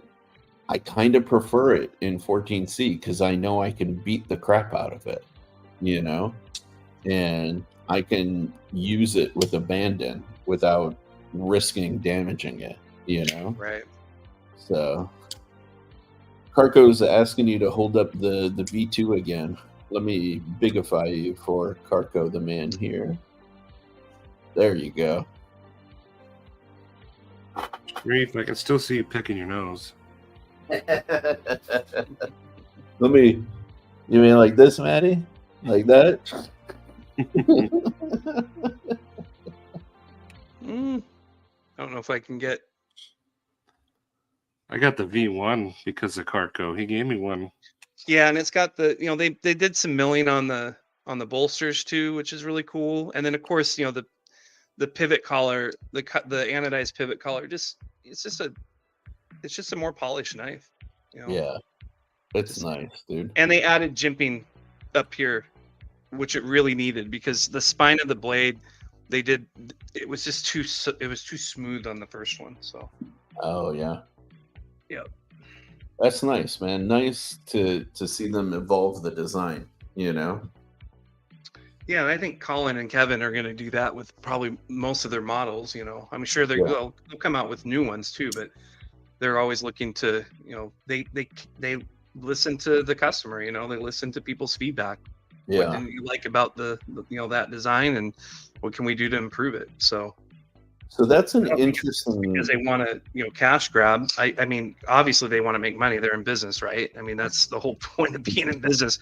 However, I think they, you know, if the changes are done right and it betters the design, you know, improves upon the design, then I think it warrants for another version. That's at least my thinking. And that's what I was gonna ask.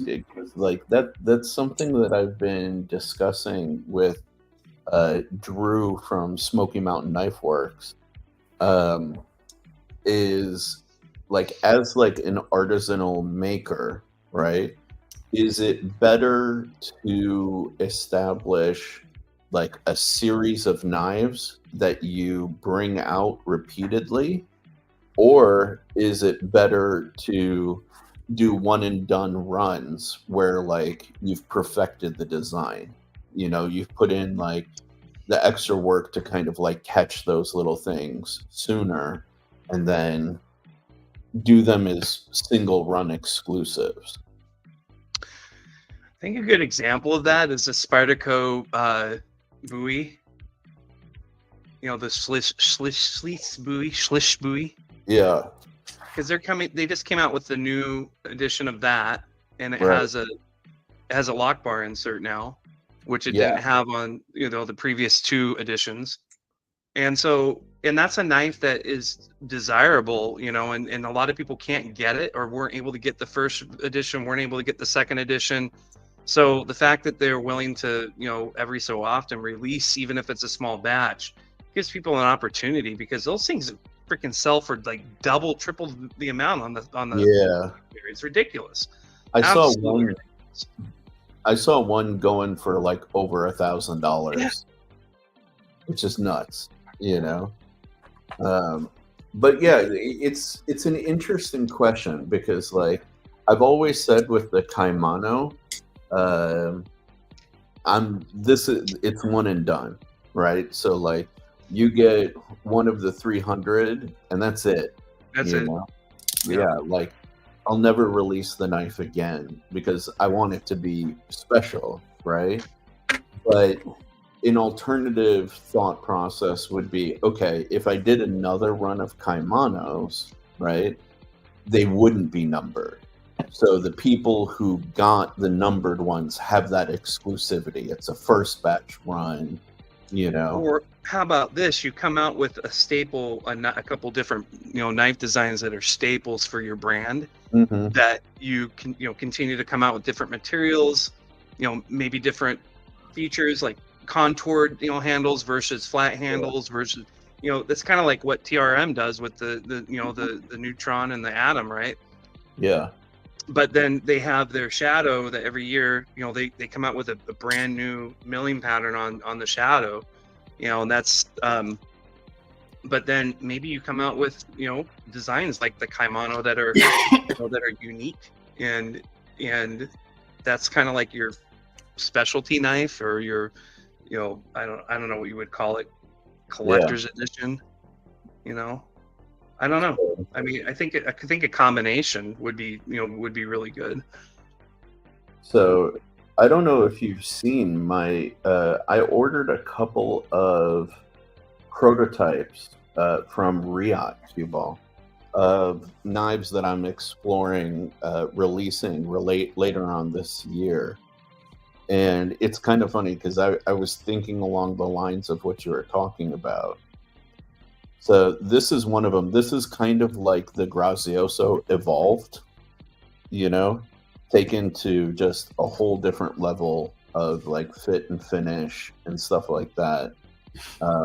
You have a bit of this floating back spacer towards the rear, curved pocket clip, relief for the pocket clip, and this like near full length back spacer here.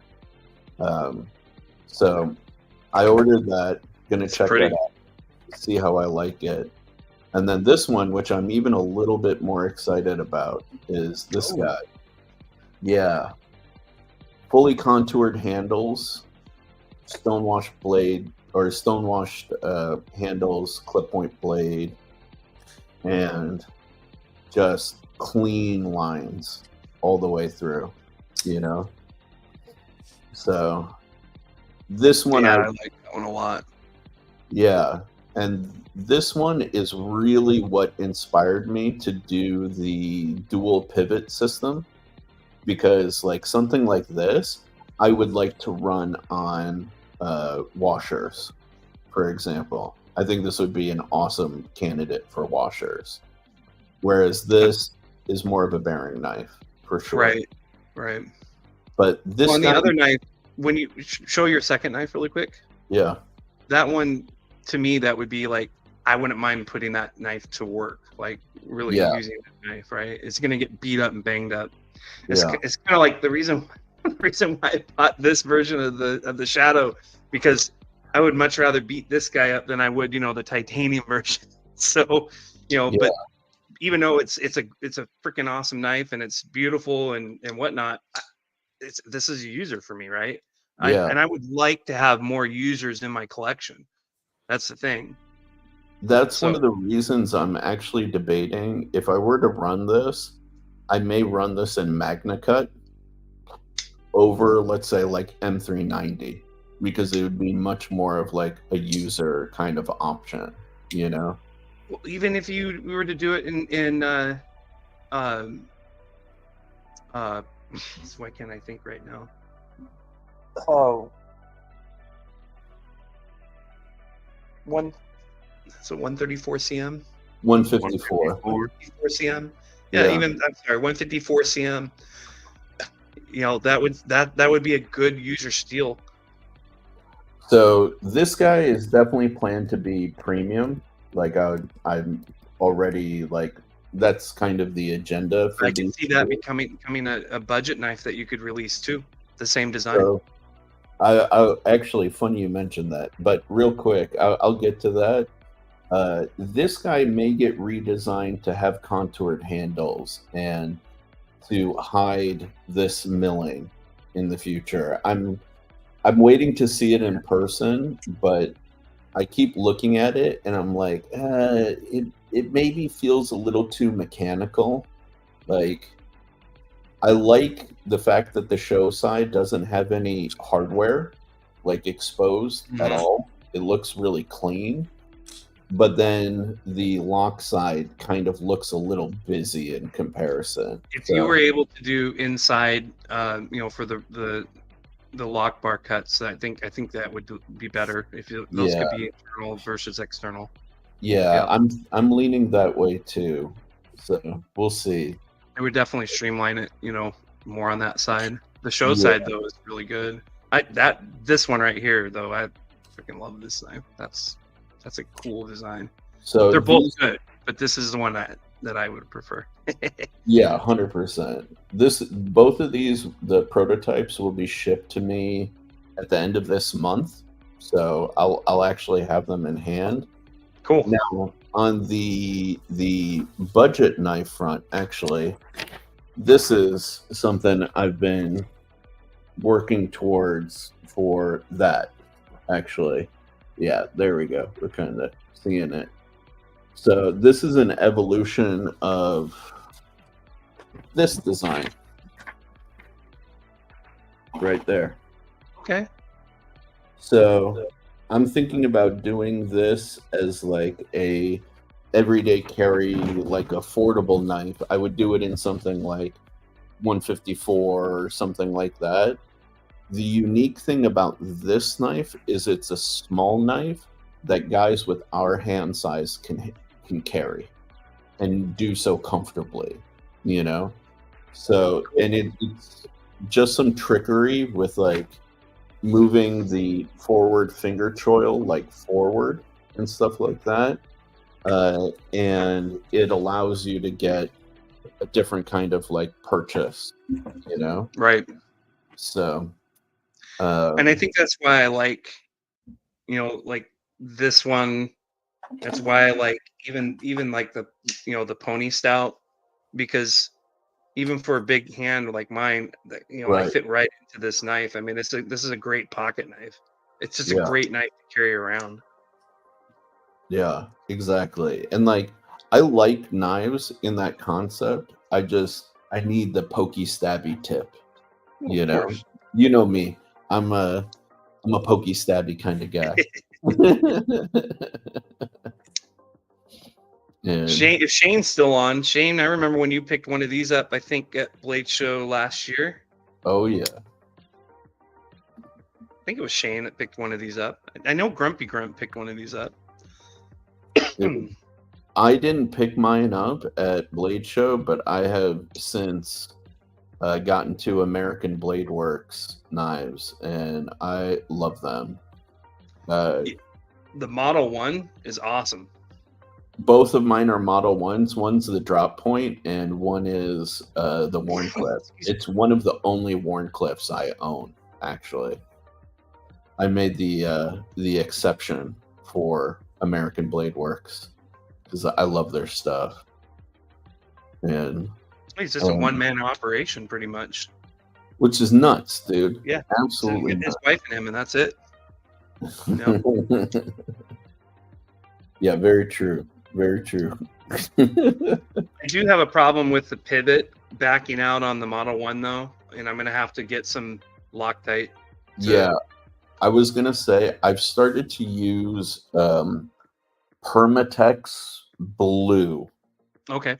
It's got a little bit more grab than Loctite Blue, but not as aggressive as VC3, which VC3 is like overkill, realistically speaking. So is it almost like red, like permanent? VC3 you can still back out, but you'll need a lot more muscle than you would with like Permatex Blue. And right. My concern is always stripping the threads. So I started using Permatex Blue, and I'm very happy with it. Actually, like it goes on easy. You don't have to wait for it to set. You just screw it in, let it set in the pivot, and you're good to go. Yeah, you're good to go. Nice. Yeah. Did you see Kyle's recommendation on the blade steel for that one knife instead of going with Magna Kyle is always trying for me to go Vanex, but dude. So here I can tell you why Vanex is not or I can even show you why Vanex is not an option. Let me see. Oh, that's who that is. All right. So here is some transparency. Be right back. Yeah, go for it. Oh, I already have this file downloaded. Okay. So a little bit like behind the scenes stuff when dealing with some of these factories. All right, got to find my tab here. Where is it? There it is. So right here is the materials list that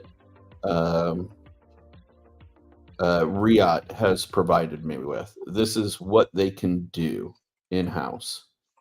So if I want to go with a different material, I would essentially have to go with a different factory.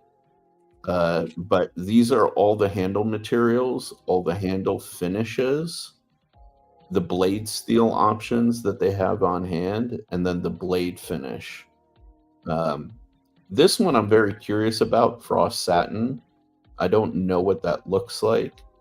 But yeah, as you can see here, like Magna Cut LMAX 20CV 3V 154 M390 S90 K390. That's it. So I'm kind of limited right there, and this is directly from Riyadh. They sent it to me in our little discussion because I asked for it, you know. But yeah, you're basically limited, you know, in that sense.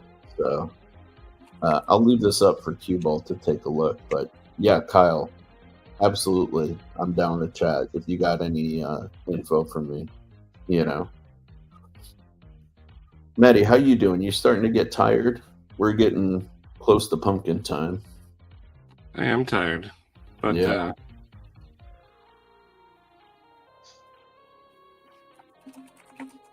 I'm talking with Parku. Ah. What's Carco slanging in the Nothing. background? He wants to check out the Immortal. Ooh. That's probably one of my favorite cold steels. It goes like Espada's Immortal. Nice. Nice. I feel like keeping tabs.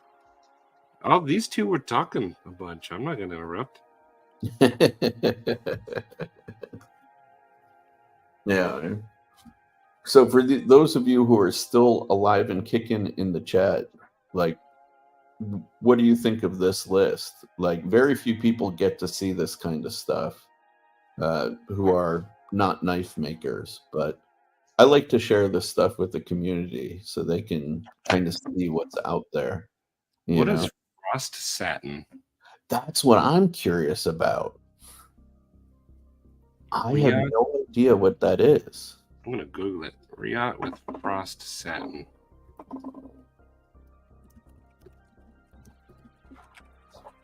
Yeah, I have no idea what that is.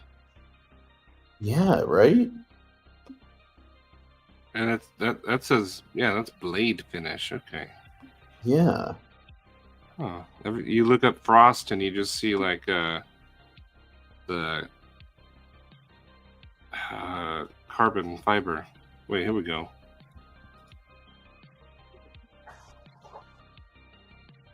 Oh, looks pretty cool. Oh, you have it? Here, share it. And we'll On put one it up. knife.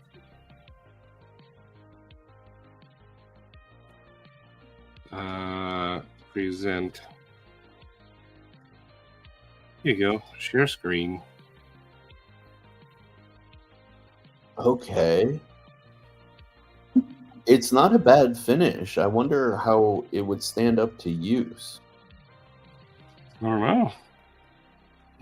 This knife itself looks pretty cool. Oh, here we go. That'll be a copyright strike, but maybe we'll get a good view of it. There we go. Okay.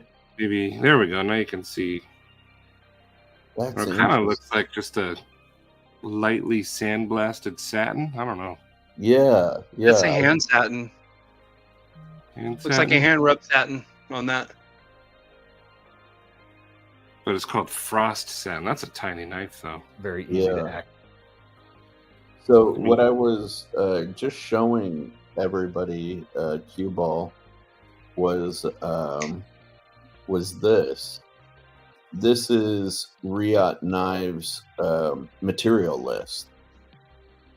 So to kind of like let people know, like when dealing with a company, what kind of options you've got to deal with. So like you got handle materials, handle finishes, blade finish, you know. And so you have really only certain options, you know. Right. It makes sense. It makes sense. But yeah, interesting. A few people said K390 would be interesting, you know. I want to try K390 one of these days. I mean, I hear it takes a wicked edge. yeah, dude. It's supposed to be one of the more nuts steels, you know. Ah, that's the one. I had to go get it. Oh god, you guys don't understand how sexy that is in person. Yeah, it's a so comfy. Yeah, Right, dude, like you said, that thumb just rests right there. It's perfect. it is. Yeah, it's one that I will definitely not sell. That's for sure. Yeah, man. Sorry, Sherif, but if I do, Dude, if you sell that to anybody else, I will throw a shit fit. there's my my version of the Arius. Arius. Yep. Acid Test Kids. They're still available on Kaviso, but they are not cheap, bro. They are not cheap. No, Maddie, there's a shaman. You've had the shaman. You've had this in hand, I think, haven't you? Nope. No. Nope. That's Grumpy's Hmm. favorite right there. Yeah. It's a great knife, especially with a CME on it. Is that bigger than the Chieftain or smaller? All right, so here is another paramilitary 2. That gives you an idea how big it is. Bigger than the PM2 by a lot. Not by a lot. As far as length, it's almost the same length, but it is beefier. It's definitely got a thicker blade stock. I mean, Oh it's, yeah. yeah. I mean, it doesn't look like it, but it is. It's a thicker blade stock. Hmm. So Yeah, man. some So- more rugged use. Talking real quick about K390, just for everybody to see, right? That's K390 in the spectrum. Right here. Okay. I don't know why it's selecting everything else, but right there. That's K390 properties at 61 HRC, just as a clarification. Like, those property change with heat treat, but edge retention is pretty dang good on K390. So now, having said that, at 61 HRC, S90V has better edge retention and is stainless. So S90V has been working its way into my heart lately because of that. What I'd really love to try on this list in particular, 15V. If I could have got one of those 15V paramilitary twos,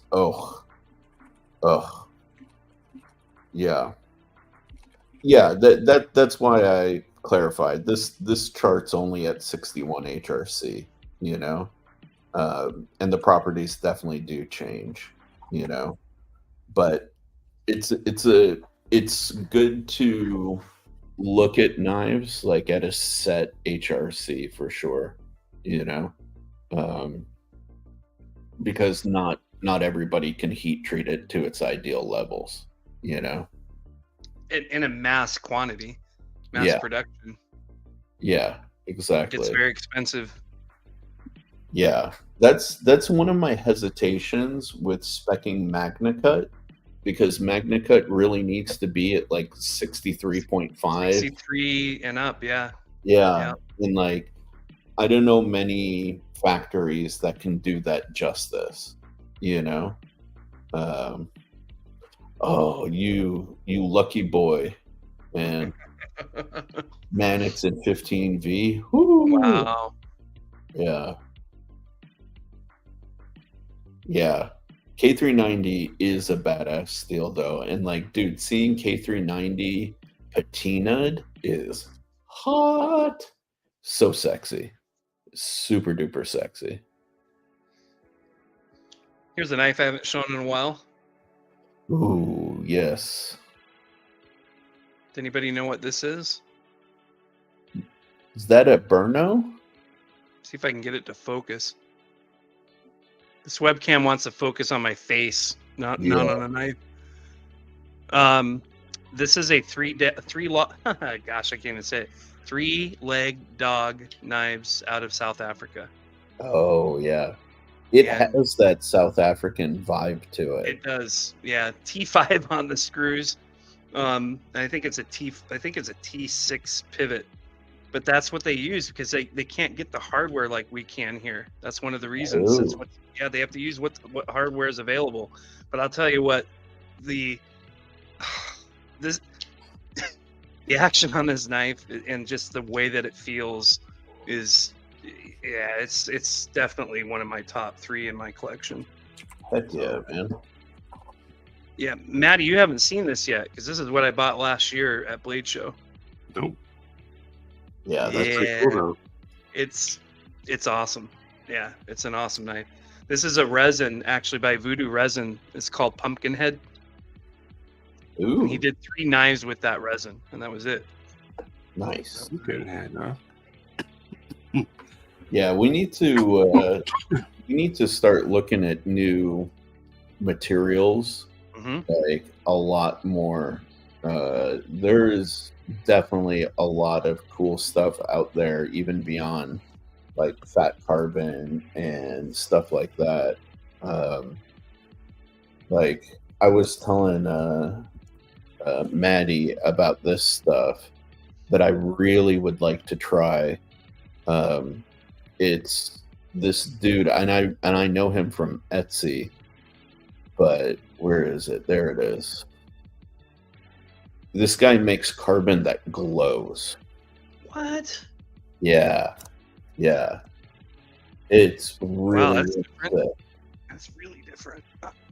Yeah, and like, dude, even like this stuff would be awesome, right? If you use this as like if you split this in half along the red and then did that as the inside liners, and then check out how it looks when it glows. Oh, wow. Yeah. Yeah. And then the dude also does stuff like this. Like imagine this on a contoured handle where Doing all of integral that, with that. yeah, dude. Carbon fiber integral, kind of like the big belly, Dude. the Tuya big belly. So like I don't know. I'd love to. I want to get some of his stuff. It's just his sheets. Like this is really the only option is getting like a sample kit. I wonder You how he know? makes that. Yeah, dude. But like a bunch of 1 by 1 inch, pieces is even just like you only That's get expensive. like 4 or 5 different colors. Mhm. 1 inch for like $25. Like his stuff Wow. is not cheap. No, you know? it's pretty expensive. Yeah, I'm sure you could probably work out a deal though. If you buy it in bulk. I mean, if you're going to release 300 knives, yeah, I'm sure that you would work out some kind of a bulk price for you. So, yeah. but the last one I'll show. This is the Clydesdale. I don't know if anybody else got a Clydesdale. We Oh, all there's have Clydesdale. a lot of Clydesdale lovers in the chat. I see. So you'll buy a knife from all the designers. Matt, This I guy. pre-ordered these like before I lost my job That's cool. or left my job. Yeah. No big Sorry, deal. buddy. Shame, We're Cuba. at Blade Show. Daddy, I want one of your knives. I do. I really do. If I'm making you that sad, I'll leave. I can turn off my camera and go back to the chat.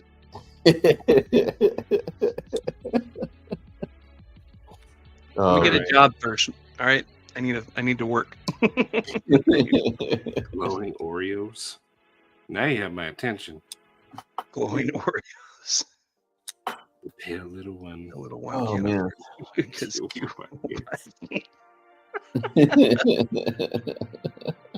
That's funny. Wait, Sherif, Oh. are we supposed to be getting paid soon again? April. All right. Yeah, April will be end of Q1. So Maybe I'll have enough to get a knife for this year. yeah, dude. Very exciting. Very exciting times for sure. What would I get? Oh, and I did bring this out just for Oh yeah, there you go. The Good B1. round. mine's good. Mine Mine's got a great detent. I mean, I lucked out. I actually like mine. That's awesome, man. Yeah, I was one of the few that was okay with it. I'm not impressed with the quality of the micarta, but it's in terms of how mine came out fine. That's good. All right. I'm going to end it soon, but real quick, while we're talking about knives that we may get, I've been so on the fence about pulling the trigger on this guy, but the price is what kills me. What are we looking at? Sorry. This guy. Yeah, that blade is wicked. Exactly. That blade is. Can you blow that up? Yeah, dude. Where is it? Yeah, here we go. Look at that. Gosh. All black hellhound blade. Are you kidding? Yeah, that's pretty sweet. You know, after you showed that 80s carbon fiber one, I like that one better. Yeah, but that one was a one-off, and it was like over $600. You're a one-off. I know, I am. I'm pretty special that way. Hey, Louie. What's up, bud? But I dude, always get confused on which Microtech is the small one and which one's the normal size. so there's the Ultratech, and then the Ultratech 85 is 85. It's 15% smaller, and then the UTX 70 is 30% smaller. Smaller So- than what? Than the Ultratech. So, and So it's you- not a huge difference. It's like No, this that one, small one is a small one. yeah, like I've seen it. so. This one's got just over a 3-inch blade, and that's my issue with the price, right? Like you're paying for the Hellhound blade, you're paying for it being all black, and it's like $480, which is nuts, It's a right? Microtech. I mean, they're Yeah. I mean, Well, and that's I my thing though, because you can get a bounty hunter, you know, for 420. See, I'd So- rather get that one. That one looks cooler. Why is the all black version like literally Good night, Todd. $50 more expensive? You know? is the other one a Magna Cut as well? Good question, actually. No, it's M390. So There you maybe that's why. Yeah. Yeah. And then And it costs more to put a finish on the blade, like a diamond light coating, or yeah. so that's it costs true. more too. But then on the flip side, there's this guy for 277, call it 280. And this one's pretty dang cool too. It's just the Hellhound blade is pretty epic. Yeah, it's got the dagger blade. That's Yeah. pretty cool. It is. So it's like, do I really want to pay Microtech prices? I mean, I love my Stitch Auto, you know, with all my heart. So I'm not afraid of giving Microtech money. But really, is that Hellhound all black going to give me the same amount of joy that this guy does? Yeah, it's such a sweet knife. I should have Yeah. bought one when I had a chance. Dude, it took me like a year to track one of these down. And even then, like the first place that I found it wouldn't ship to me because I'm in California. Right. So I had Wouldn't to, mind even just having that in a ram lock. dude, this is just such an awesome knife. I It's a love killer this knife. knife. Yeah. It's one of my all-time favorites. Todd, I didn't even know Todd. Todd's been kind of hanging out in the background. Todd, have a good Mhm. night. Yeah, good talk night, soon. John. We got to get him down here for a visit, man. Heck He's been- yeah. He's due, or we go up there and see him. Yeah, man. Yeah, the stitches. It's a badass knife. Yeah. I could go on about it, but It's the second I saw it, the second I handled it, I knew we were destined to be together forever. Yeah, you don't carry that outside with you, I'm sure. I would not be afraid to, but I don't want to get in trouble with police and then have them take this from me. Right, So- and they confiscate that in a second where you Oh. live. and this would end up in their pocket for sure. So, Fortunately, where you live, it's not quite as liberal with the laws as it is here in Arizona. absolutely. Yeah. But alrighty, fellas, we've hit the 3.5 hour mark on Good to this. see everybody. It's good Yeah. to get back and get back into the swing. But I'm not going to be around, like a ton like I was before. Just not until at least, I get through my stuff with my family. But I will be on from time to time for sure.